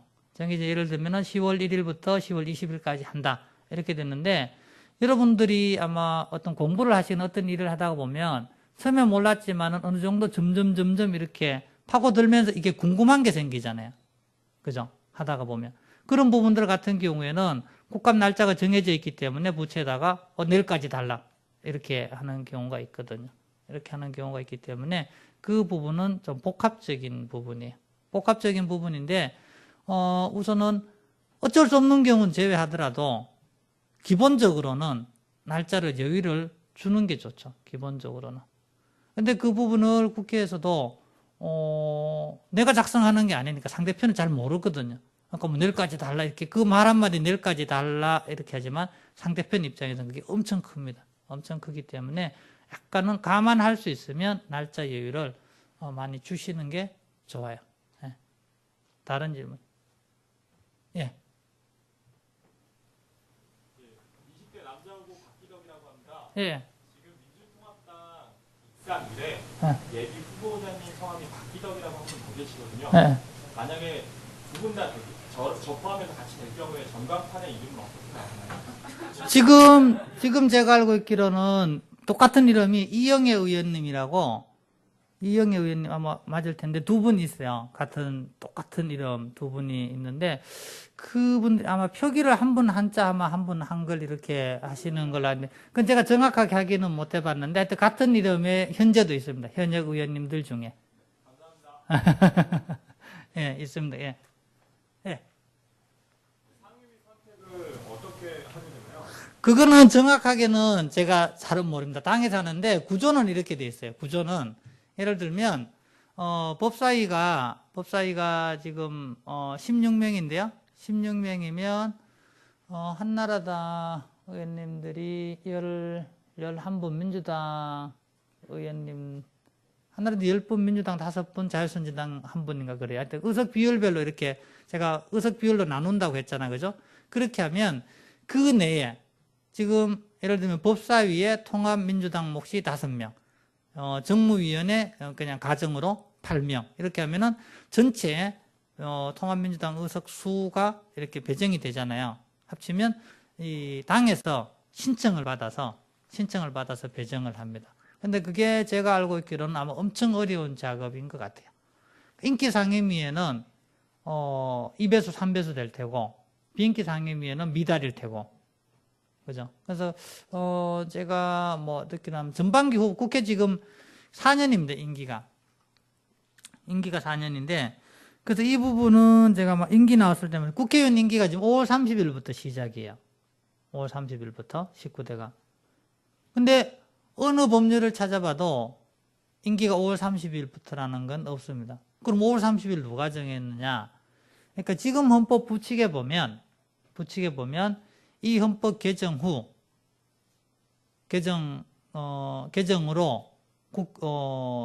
개정으로 당선된 의원의 임기는 총선거 실시 후 최초의 국회 집회일부터 시작한다, 이렇게 돼 있어요, 부칙에. 그러니까 88년도에 따라서 관련 규정에 따라서 최초의 국회 집회일이 88년 5월 30일이에요. 그때부터 4년씩 계산해 오는 거예요. 그게 헌법이 개정된 게 없잖아요. 그래서 날짜가 임기가 5월 30일부터예요. 임기 개시일이 5월 30일부터인데, 그래서 4년이면 전반기 후반기 나누거든요. 2년. 그러니까 상임위원회를 전반기를 정무 있었으면 후반기엔 법사. 물론 정무 계셨던 분이 후반기에 정무 계신 경우도 있어요. 경우도 기본적으로는 2년 전반기 2년, 후반기 2년 나눠서 아마 당에서 배정할 때, 상임위원 선임할 때 약간 감안하는 걸로 알고 있어요. 그러니까 전반기에 좀 인기 상임위원회 있었던 분들은 후반기에 다른 상임위 가시고 이렇게 조금 감안하는 걸로 알고 있습니다. 일단 그 부분은 당에서 합니다. 당에서. 예. 예. 제가 알고 있던 국회는 뭐 체류탄 국회, 망치 국회 이렇게 알고 있었는데 저희 어떤 시스템이 정말 유엔에서 이렇게 들어와서 촬영까지 할 수 있는 시스템인 걸 보고 정말 하드웨어는 21세기 최첨단인데 그 안에 소프트웨어는 어떤 그 17세기, 18세기구나. 청년들이 좀 정치에 참여해서 소프트웨어도 좀 21세기 만들어가면 좋겠다는 생각을 했고요. 제가 궁금한 거는 18대 의원이 발의한 그 안건이 14,000건 들었는데 이 중에서 그 의결된 안건은 몇 프로 정도 되는지, 몇 건 정도 되는지 궁금했고요. 그리고 상임위원회의 소위원회에서 대부분의 그런 그 법률들이 좀 깊이 논의되는 것 같은데 소위원회에서는 어떤 의사결정 방법으로 어떻게 의사결정을 하는지 궁금합니다. 두 가지 말씀. 우선은 발의 건수가 15,000건 정도 되고요. 지금 처리되지 않고 남아있는 건수가 한 6,600건 정도 돼요. 그러니까 최근에 이런 기사들이 많이 나왔을 거예요. 제가 어제 그저께도 봐도 뭐 6,600건 어떻게 할 거냐는 건데, 근데 이 6,600건 부분에 대해서는 내용을 알고 보면 어떤 내용인가 하면 6,600건이 사실상 안 되는 폐기돼야 될 법안들이 상당 부분 있어요. 상당 부분 있는데 그게 왜 그런가 하면 관례적으로 의원 발의 법률안을 논의를 해보고 이 부분이 내용이 의미가 없다. 그러면은 폐기해야 되는 게 정상이에요. 근데 관례적으로 폐기를 안 하고 그냥 계속 심사로 남겨둬요. 그죠? 실제 논의를 해서 이 법안은 반영이 어렵다. 폐기를 하면 이게 처리로 통계가 잡히거든요. 처리로.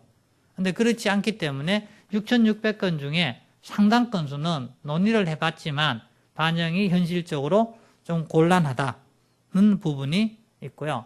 다음에 소위원회 심사 부분은 소위원장님이 있고 또 축소판입니다. 축소판. 소위원장님이 있고 그다음에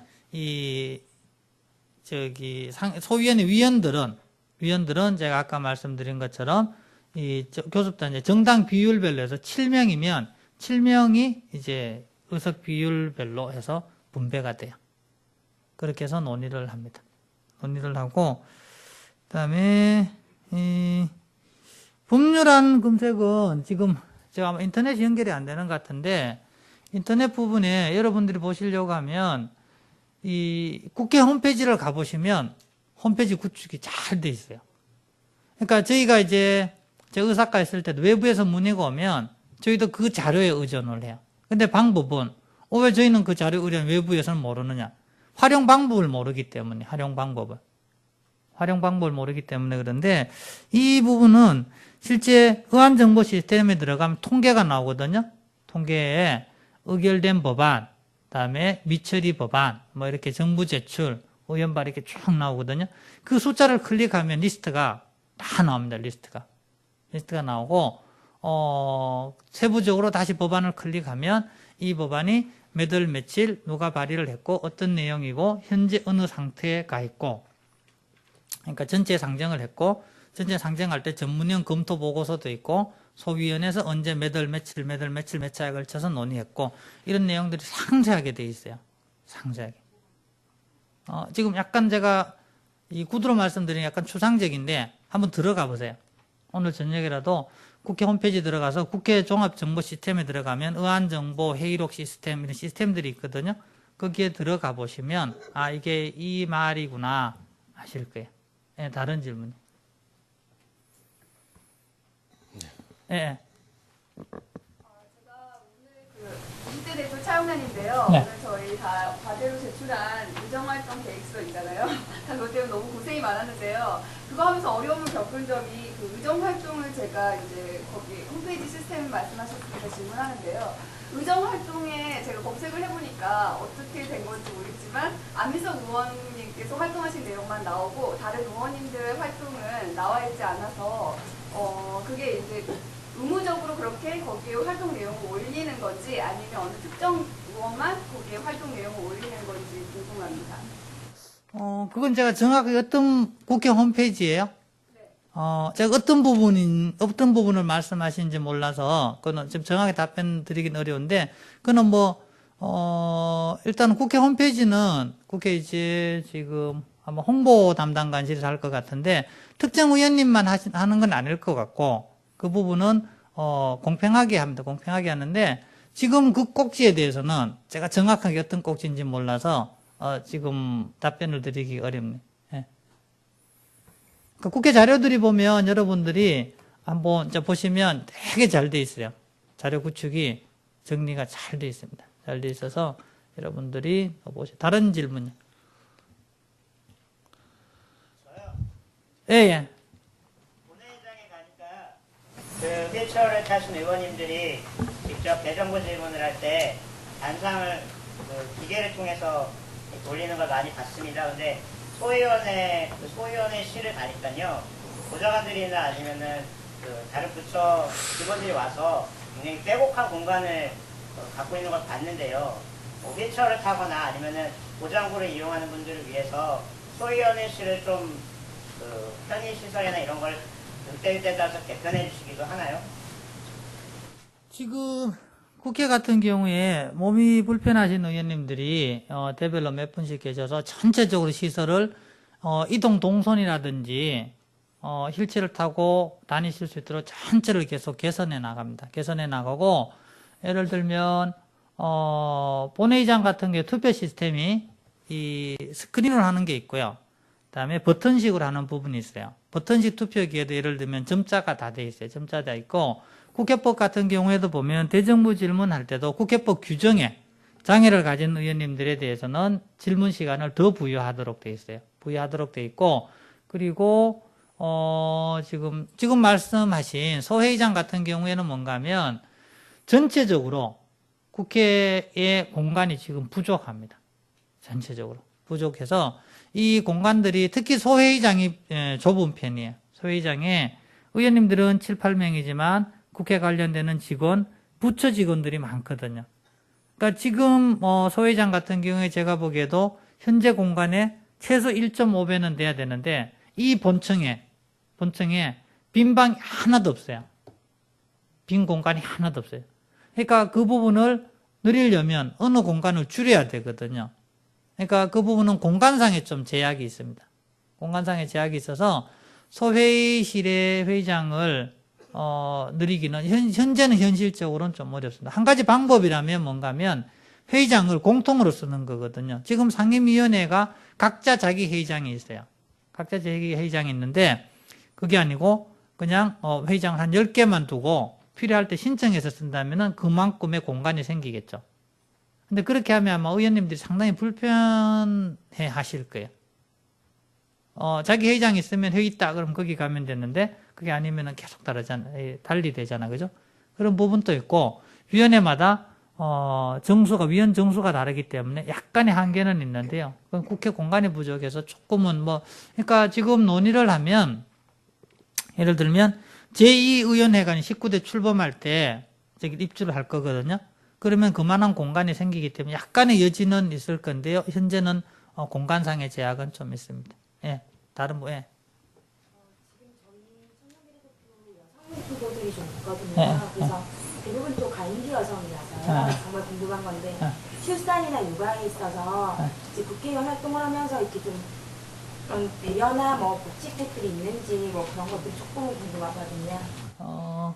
근데 글쎄 그것도 아마 지금 현재 제가 보기에는 지금 말씀하신 그러니까 육아나 현재 의원님들이, 물론 이제 이 자녀들이 어린 의원님들이 있겠지만은 아주 이렇게 갓난쟁이라든가 그런 의원님들이 현재는 아마 없을 거예요. 그래서 그 부분이 그 부분에 대해서는 제가 잘은 모르겠어요. 네, 그 부분은 곁들여서 말씀드리면 이번에 들어오셔서 그 부분도 좀 개선하십시오. 저기 한 분 더 질문. 예. 예. 예. 예. 뭐 예를 들어 국토해양부가 생겼다가 없어지고 정보통신부가 생겼다가 없어지고 이렇게 주요 행정부처들이 생겼다가 없어지는 경우가 좀 사실은 생각보다 많이 있는 게 현실인데요. 저는 이제 제 개인적인 목표 중에 몇 가지가 그러한 행정부처 설립이나 이런 거를 희망하고 있습니다. 하여서 그 행정부처를 그 행정부에서 뭐 없애거나 또는 만들려고 할 때 국회에서 할 수 있는 일은 어떤 것이 있는지 궁금합니다. 지금 현재 행정부처는 정부조직법에 규정이 되어 있어요. 지금 예를 들면 국토해양부, 여성가족부, 보건복지부 이 부분은 이 정부조직법에 보면 행정부처가 나열이 되어 있어요. 행정부처 나열이 거기에 들어가면 부처가 있는 거고요. 거기 없으면 부처가 없는 거예요. 물론 예외는 있어요. 방송통신위원회나 금융위원회나 이런 공정거래위원회는 그 개별법에 따라서 있고요. 일반 부처 있잖아요. 부처. 무슨 부 이런 부분은 정부조직법에 있어요. 그러니까 그 부분이 정부조직법을 개정하든지 아니면 그 관련 위원회법을 재개정하든지 하는데 대부분의 경우에는 국회가 바뀔 때 이 개정되지는 않고요. 정부 대통령이 바뀔 때 행정부가 교체될 때 정부조직 개편이 일반적으로 됩니다. 물론 그게 아닐 때도 되는 경우가 있지만 그건 많지는 않고요. 많지는 않고 그러니까 국회 기준으로 보면 19대 출범하고 새로운 대통령이 당선이 되면 인수위에서 정부 조직 개편 논의가 있을 거예요. 그러면 정부 조직법 개정 법률안이 제출이 됩니다. 제출이 되면 그때 논의를 해서 결정하시면 됩니다. 예. 예. 하세요. 예. 20대 여성 후보 수윤이라고 합니다. 말씀 잘 들었습니다. 저는 지금 민주당사에서 접수를 하고 오는 길에 굉장히 혼란을 겪으면서 왔습니다. 저는 아나운서이자 스피치 콘텐츠 개발하는 강사로 활동을 하고 있는데요. 방송을 하는 분들은 대부분 프리랜서가 많습니다. 그래서 저는 제 이력에 제가 방송했던 경력을 모두 나열을 해서 제출을 했는데요. 불이익을 당할 수 있다는 말씀을 들었습니다. 어떤 이유였냐면은 KTV 한국정책방송원은 정부, 그러니까 문화관광부에서 운영을 하는 방송국입니다. 제가 그곳에서 1년간 프리랜서로 방송을 했는데 KTV 한국정책방송원에서 우리 소속이 아니기 때문에 모든 신문 보도자료에 정정기사를 내고 불이익을 당할 수도 있으니 모두 다 빼달라고 얘기를 했다고 합니다. 그렇게 친다면 저는 제가 만약에 20대 여성 4인에 들어갔을 경우에도 제가 했던 방송이나 이런 이력들을 모두 낼 수가 없습니다. 이게 선거법에 위반이 되는지 아니면 제가 KTV 한국정책방송뿐만이 아니라 다른 곳에서 프리랜서로 활동을 했던 이력들을 모두 다 낼 수 없는 것인지 그게 궁금합니다. 글쎄 그거는 여기 당 예, 그 부분은 국회 부분이 아니고요. 별도로 알아봐서 연락을 드리도록 그렇게 하겠습니다. 아까 말씀하신 것처럼 14,000건을 이루는 국회의원 위원 중에서 6,600건 정도는 어차피 폐기되어야 할 위원이라고 하셨는데요. 처음에 아까 말씀하신 것 중에서도 국회법 중에서도 일부 정도만 아시면 위안을 처리하거나 하는데 전혀 무리 없을 거라고 말씀해 주시긴 했습니다만 많은 부분들이 국회의원들이 기본적으로 법률안에 대해서 잘 알지 못하기 때문에 일어난 일이 아닌가 하는 생각이 들었는데요. 오랫동안 여기서 그런 위안 처리나 진행을 많이 맡으셨다고 하는데 그런 부분에 대해서 문제점을 느끼시고 만약에 국회의원에 대해서 교육과정이라든가 이런 세미나 같은 거를 만드는 거에 대한 논의가 있었는지 우선은 그 부분은 말씀을 드리면 17대 기준으로 보면 17대 때 의원 그러니까 법률안 발의 건수 7,500건이에요. 그러니까 지금 배입니다. 배. 지금 인원이 2배 되잖아요. 그죠? 2배 되기 때문에 절대적인 숫자가 지금 많아졌어요. 절대적인 숫자가 많아져서 국회 시스템은 거의 같거든요. 17대나 지금이나 국회의원 수나 그다음에 국회 사무처 직원이나 의원 보좌직 직원이나, 그러니까 동일한 인원이 시스템이 2배 일을 해야 되기 때문에 물리적인 한계에 있는 부분이 일단은 가장 크고요. 가장 크고, 그리고 한편으로는 이런 부분도 없잖아요. 건수가 많다는 거는 그만큼 어떻게 보면 한편 부정적인 부분은 어떤 건수를 채우기 위한 발의, 그죠? 그런 부분들도 없지 않아 있기 때문에, 그러다 보니까 만약에 폐기, 제가 아까 말씀드렸지만 폐기를 한다면 이게 지금 처리 건수가 지금 그러니까 남아있는 미처리 건수가 줄어들겠죠. 그러니까 국회 운영상 실제 논의를 했지만 폐기해야 되지만 폐기하지 않은 건수, 그 부분이 상당 부분 차지하고, 두 번째는 지금 임기 말이지만 현재도 법률안이 많이 제출이 돼요. 그러니까 이 법률안은 사실상 논의가 어려워요, 지금. 그죠? 그러니까 그 부분도 있고, 또 한 가지는 지금 무한 발의 건수가 최근에 2002년도인가 이제 20인 이상에서 10인 이상으로 바뀌었거든요. 바뀐 부분도 있고, 그다음에 시민단체 같은 경우도 언론에서 평가를 많이 해요. 의원 1인당 법률안 발의 건수가 몇 건이냐, 그런 부분. 그래서 경쟁적으로 법률안을 발의하는 부분도 있고, 물론 이건 약간 부정적인 부분, 긍정적인 부분, 부정적인 부분이 같이 혼재되어 있는데요. 혼재되어 있는데 건수가 2배가 되는 데는 그런 이유가 있고요. 다음에 아까 말씀드리는 실질적으로, 근데 이 부분은 언젠간 좀 바뀌어야 될 거기는 해요. 실질적으로 폐기면은 폐기를 시켜야 되는데 관례적으로 폐기는 잘 안 하고 있어요. 예. 예, 감사합니다. 예. 예. 예. 박사를 했었는데요. 계속 말씀하신 것 중에서 겁이 많이 나온 거죠. 부정적인 거는 말씀하셨는데요. 그렇게 따진다면 6,000개 지금 남아있는 것들이 대부분다 뭐 늦게 낸 법안들은 이제 기간 때문에 그렇다고 치지만 되게 의미가 없거나 아니면 이제 전문적이지 않은 그런 법안처럼 아니, 그건 약간 오해가 될 수 있는 부분이 있어서 걱정을 하고 싶은데요.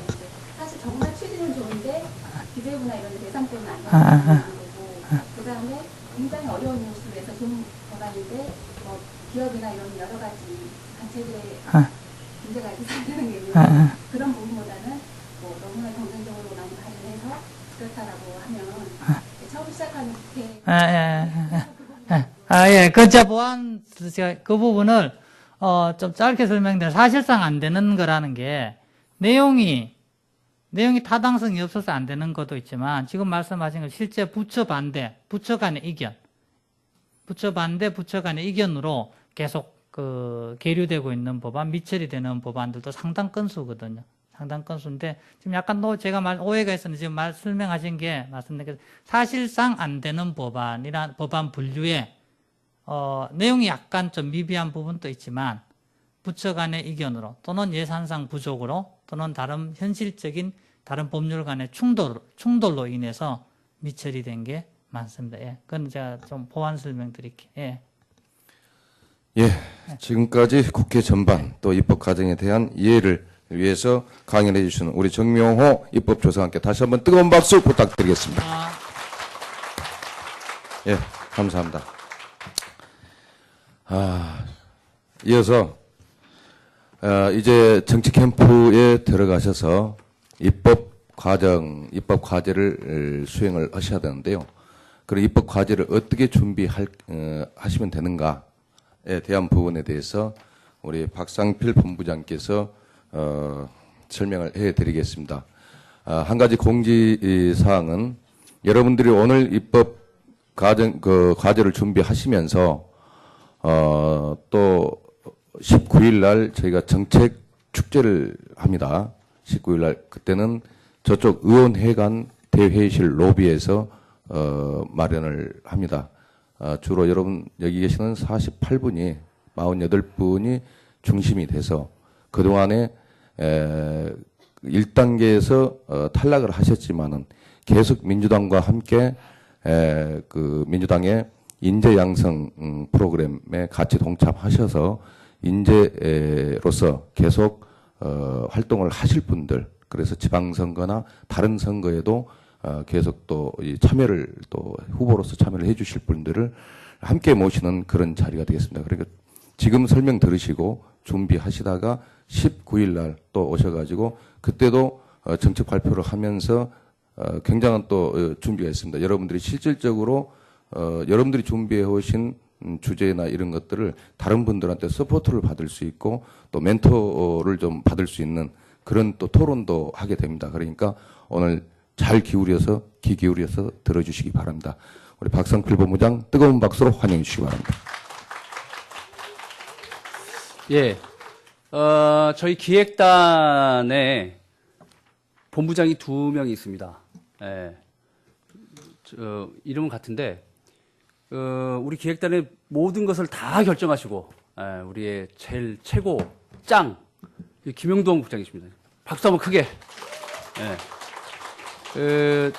제가 머리가 이렇게 딸려서 막 이 생각 저 생각을 많이 하거든요. 그래서 막 말씀드리면 딱 한마디로 그거 안 돼. 그럼 죽어도 안 되는 거예요. 예. 근데 그 판단이 틀린 적이 없습니다. 그래서 제가 그냥 되든 안 되든 막 얘기하면 저희 멘토세요. 지금 이 자리 우리가 하는 모든 행사 이런 추진 계획 이거 다 우리 김영동 국장님이 다 해주시는 거예요. 그런 줄 알고 잘 저녁은 드셨나요? 그죠? 빨리 끝내겠습니다. 아까 우리 국회에서 나오신 분이 뒤에 일정이 없으신 줄 알고 좀 약간 뒤로 이렇게 좀 일정을 늘려서. 근데 제가 해야 될 얘기도 조금 있어요. 제가 나쁜 사람이 아닙니다. 아시죠? 예, 저 좋은 사람이에요. 이제 나쁜 얘기를 좀 할게요. 아까 우리 청년 캠프 제일 앞에 보면 개인 과제가 있죠. 그 전체의 점수로 보더라도 이게 굉장히 높아요. 왜 그러면 지금 앞에 계신 우리 예비 국회의원님들이 이제 국회에 들어가시면 이제 입법 활동을 하시고 그걸 하시러 들어가시는 거니까요. 그것의 실제적인 내용, 그다음에 우리 후보자들이 어떻게 이걸 잘 생각하고 있는지 이것을 봐야 하죠. 국회의원 되시는 거니까. 그런 측면에서 이제 제가 말씀드릴게요. 개인 입법 과제라는 게 있어요. 이 개인 입법 과제는 어떤 것이든 상관없어요. 흔한 말로 우리가 청년 대표니까 청년에 국한된 문제 아닙니다. 청년 문제가 아니라도 상관이 없어요. 통일 문제. 또 나는 이것이 내가 국회에 들어가면 난 꼭 이거 하겠다. 혹은 뭐 다른 여타의 뭐 사회 문제 뭐 이런 문제도 난 하겠다. 하실 수 있습니다. 근데 아까 우리 입법조사관님이 제일 마지막에 우리 국회 홈페이지가 되게 잘 돼 있다. 거기 검색하면 된다. 이렇게 아주 분명하게 말씀하셨는데 그 말씀 한 이유가 있어요. 우리가 입법과제로 한다고 막 준비 엄청 막 했어. 근데 그게 있어. 이거 어쩔 거야. 예. 그리고 또 계류 중이야. 이러면 안 되잖아. 그러니까는 우리 후보자님들이 어떤 걸 생각하시고 그것이 현재 그 법이 있는지 없는지 그거를 이제 검색하셔라 이런 의미로 말씀드린 거예요. 그래서 국회에 가면 뭐 이렇게 있대요. 보셔서 이게 내가 생각하는 법이 있나 없나 이거 확인하셔서 이게 준비하시라 그런 말씀이고요. 제출 시한은 2월 22일 수요일입니다. 오후 6시까지 받습니다. 이 의안 제출의 형식은 저희 기획단에서 준비해서 공지란에 올리겠습니다. 그거를 내려받으셔서 그 형식을 갖추시면 되겠습니다. 접수는 우리 락파티 이메일로 받고요. 우리 박강훈 부장이 여기 강한 말을 썼는데 메일 도착 시간 1분이라도 초과 시 미 제출 처리하겠다 이렇게 써 있어요. 네, 제가 오늘도 앞에 오신 분들은 제가 다 악수도 하고 서로 인사말도 했는데 저 뒤에 있는 분들은 제가 못했어요. 늦게 오셔서 그런 거죠. 네, 서류 늦게 오면 안 받는다 이런 얘기예요. 근데 제가 마음이 약해서 꼭 이렇게 될까는 모르겠지만 어쨌든 6시까지 꼭 지켜주세요. 네. 그리고 이건 서류 형태로는 저희한테 미리 주셔야 되는 이유가 뭐냐면 심사위원단들한테 이게 가서 그분들이 먼저 보신 다음에 여러분들 이제 개인 PT를 할 때 그 내용을 알고서 하시려고 저희가 수요일 날까지 받겠다 하는 거예요. 그러면 이것에 대해 발표를 하셔야 되겠죠. PT. 개인 노트북이나 혹은 PT를 할 수 있는 그 장비가 없으신 분 혹시 있으세요? 없죠. 개인 노트북 다 가져오십시오. 예. 자기가 했던 거 그걸 해야지 좀 능숙하게 할 수 있으니까요. PT의 형식은 자유롭습니다. 우리 캠프의 시간으로 보면 저희가 10분을 드리잖아요. 개인 발표를. 그리고 이제 20분 정도를 이제 우리 심사위원단과 이렇게 질의를 주고받으실 텐데요. 그 10분 안에 우리 후보자님들이 할 수 있는 어떤 형식이도 상관없으니까요. 이게 PT 형식으로 하시든지 아니면 뭐 글을 하시든지. 우리 그때 저번에 면접할 때 우리 어떤 후보는 이렇게 큰 거 이렇게 만들어서 오셨는데 그런 형태로 하시든지 그거는 마음대로 하십시오. 예, 그거는 PT의 형식은 자유롭게 보장하겠습니다. 여기까지 괜찮죠? 예. 그다음에 우리 김영동 국장님이 말씀하셨는데 2월 19일 날 2시부터 우리 의원회관 로비에서 청년 정책 축제 일명 여의도 하이킥이에요. 예, 여의도 하이킥. 이게 특위위원들과 수많은 이 설문조사를 통해서 이게 이 이름이 나온 건데 여의도 하이킥이라는 청년 정책 축제를 할 건데요. 우리 다음 카페에 여의도 하이킥커스, 여의도 하이킥커스라는 카페를 개설했어요. 여기에 보면 신청 접수를 받아요. 여기에 계신 우리 후보자님, 48명의 후보자님은 무조건 다 오셔야 돼요. 그런데 저번에 제가 면접 받을 때 뭐 친구분 한 분 정도 더 오셔도 된다. 그리고 또 우리 서류 신청하신 분 다, 지금 우리 국장님이 말씀하신 것처럼 그분들도 다 모실 거거든요. 오실 수 있는 분. 근데 얼마큼 오시는지를 짐작을 해야 되니까 이 접수 이걸 받으려고 해요. 그러니까 여러분들은 그냥 오시면 돼요. 그런데 그러니까 2시부터 우리 이 방송팀의 요청은 12시까지 오셨으면 좋겠다 이렇게 하는데 그러면 점심 너무 배고프니까 1시까지 오십시오. 이거 정책 토론 하기 1시간 전에부터 개별 인터뷰를 할 거예요. 우리 방송팀에서. 그리고 토론이 6시에 끝난 다음에 또 1시간 정도 또 할 겁니다. 2시간 정도? 2시간 정도 한답니다. 그러니까 어쨌든 우리 방송팀은 12시부터 계속 대기하고 있을 테니까요.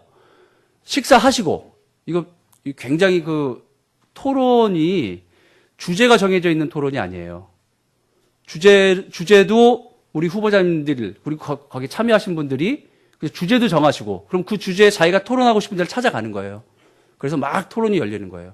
하다 보니까 이게 재미없어. 그럼 또 딴 데를 가셔도 돼요. 그런 방식이기 때문에 굉장히 역동적이고 에너지 소비가 굉장히 많아요. 그러니까 우리가 기본적으로 이렇게 주전부리, 술은 못 드려요.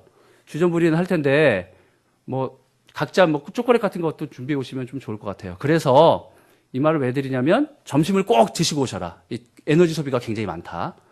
그리고, 제가 이게 우리 후보자님들이나 여기 이렇게 신청 접수하신 분들의 제가 내공을 보니까 한번 불 붙으면 이게 제가 6시 되면 불 끌 거거든요. 물 팍팍 부어서 해산시킬 거야. 그러니까 그걸 끝난 다음에 한 2시간 정도 더 인터뷰를 할 거니까 그걸 예상하시고, 그래서 좀 더 일찍 오실 수 있으면 꼭 점심 식사를 하신 이후에 일찍 오실 수 있으면 일찍 오십시오. 그러면 저희가 방송TV 대기하고 있다가 이렇게 인터뷰를 할게요. 그러면 끝나고 하시는 것보다는 좀 편하신 바가 있겠죠. 네. 그러니까 꼭 일찍 와라 이런 말은 아니지만, 네. 그런 얘기죠. 제가 말씀드릴 건 다 했어요. 질문 받습니다. 네.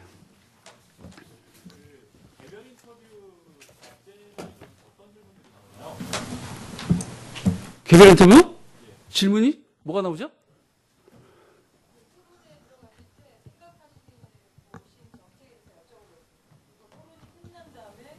정책의 변화나 생각의 변화가 얼마나 진행되는지 이 토론회를 경포하신 소감을 여쭤보겠습니다. 그래서 1시간 모든 후보가 사전 인터뷰 1시간, 모든 후보가 사후 2시간 인터뷰 진행하도록 하겠습니다.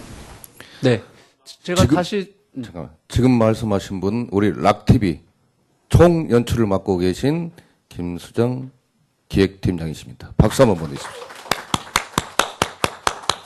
예, 제가 아는 게 별로 없어요. 예. 우리 팀장님들이 굉장히 유능하신 분들이 많으셔가지고, 내용은 다 만들어 주시거든요. 다시 설명을 해드리면, 제가 아까 나한테 요청한 걸 이해를 잘못했는데, 토론 시작 전에 어떤 토론 내용을 난 하겠다. 요걸 하겠다는 거죠. 그래서 난 이걸 이렇게 진행해볼라 한다.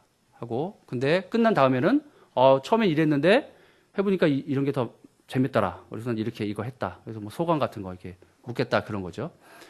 여의도 하이킥스는 평가의 지점은 아니에요. 평가하지 않습니다. 그리고 아까 우리 후보님이 앞으로 의정활동 계획서 이것도 평가하지 않아요. 평가하지 않습니다. 예. 근데 그 기본 사항이니까 받은 거죠. 평가는 우리 청년 정치 캠프에서 일어나는 거기선 다 평가합니다. 또 질문. 네. 네, 준비하겠습니다. 네.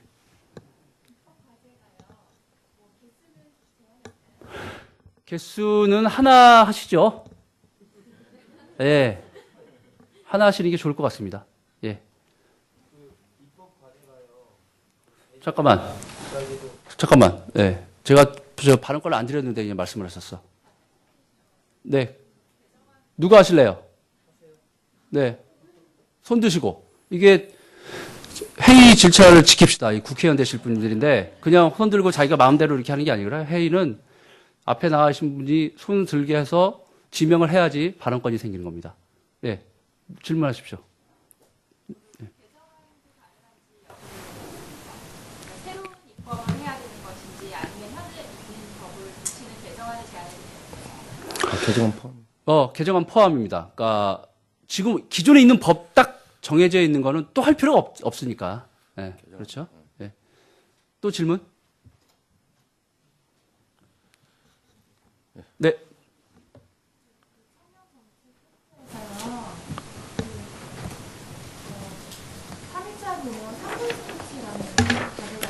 네. 과제를 보면은 그날 공지해 주시는 것 같은데. 네. 그러니까 이거 3분 스피치에 관해서 좀 설명 좀 해주셨으면.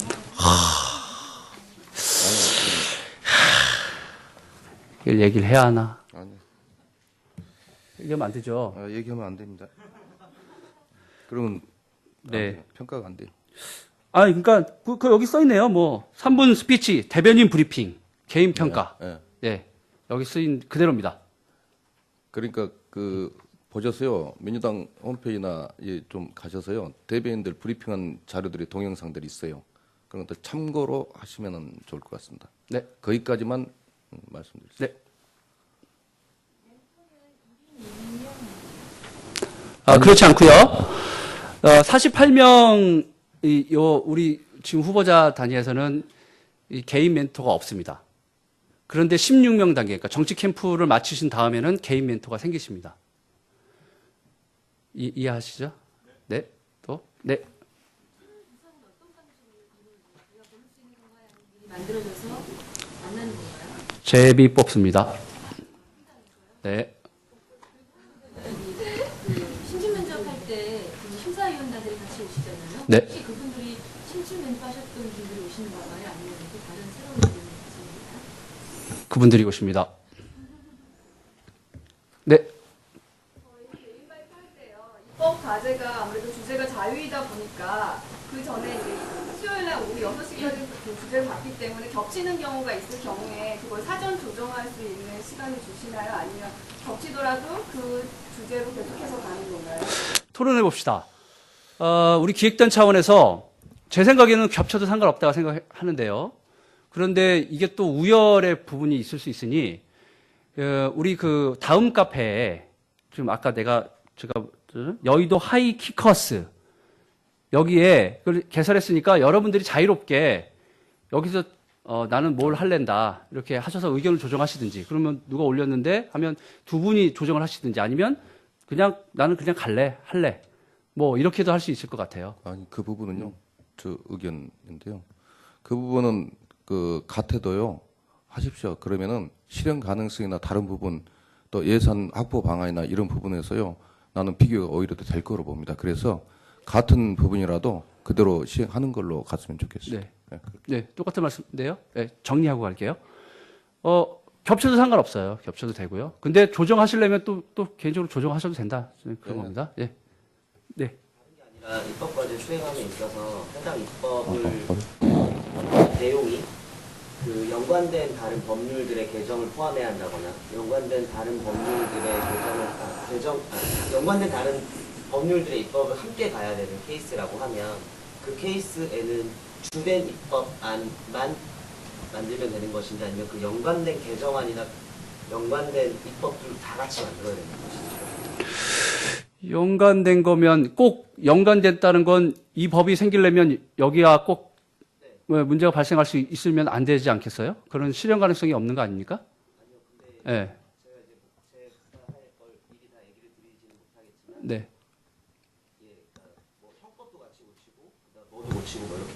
그것은요, 10분 동안에 그걸 다 발표하셔서 인정받을 수 있으면 하시고요. 그렇지 않으면 본 부분만 가지고 하십시오. 예. 아, 탁월하십니다. 예. 그리고 저쪽, 예. 예, 죄송합니다. 죄송해요. 예. 개인 입법과제 형식은 자유형식이라고 하셨는데요. 그 내용에 법 조문과 비슷한 그런 구조를 갖춰야지 평가에 좀 도움이 되는지 궁금하고요. 네. 두 번째는 지금 그 정치캠프 행사장이 통원연수원이라고 알고 있는데요. 네. 제가 그쪽을 교통편이 굉장히 여의치가 않아서 네. 버스를 이용하기가 좀 어려울 것 같거든요. 네. 그럼 도움을 줄 수 있는지 좀 네. 첫 번째 질문은 제가 이미 설명을 드렸는데요. 그 형식은 기획단이 만들어서 공지하겠다고 했던 거고요. 그 PTA 형식이 자유롭다는 겁니다. PTA 형식. 이해되시죠? 네. 그렇고 우리 후보님에 대한 편의는 최대한 저희가 제공해 드리겠습니다. 네. 질문. 밥 먹으러 갈까요? 예. 예. 조금만 봐줘. 네. 수호단께서 그럼 같이 캠프 합숙하시는 아니요. 그 하시는 분도 계시고 대부분은 왔다 갔다 하십니다.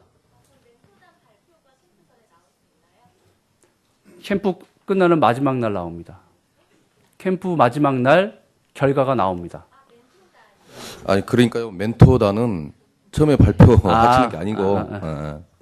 멘토가는 개념이 좀 흔들렸는데 심사위원단은 우리 심사위원단이 있죠.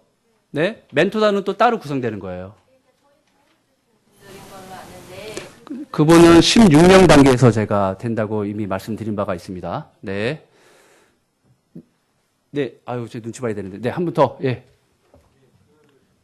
참가자들 주소랑 이름, 전화번호, 주소가 필요 없고요. 연락처를 공개 안 한 걸로 알고 있는데 여기 48명 정도는 같이 공유를 좀 했으면 좋겠는데. 상의하십시오. 동의합니다. 다 동의하십니까? 네. 입을 안 벌리는 사람들이 있어. 다 동의하시죠? 어때요? 괜찮아요? 네. 그러면 저희가 만들어서 드릴게요. 네. 네.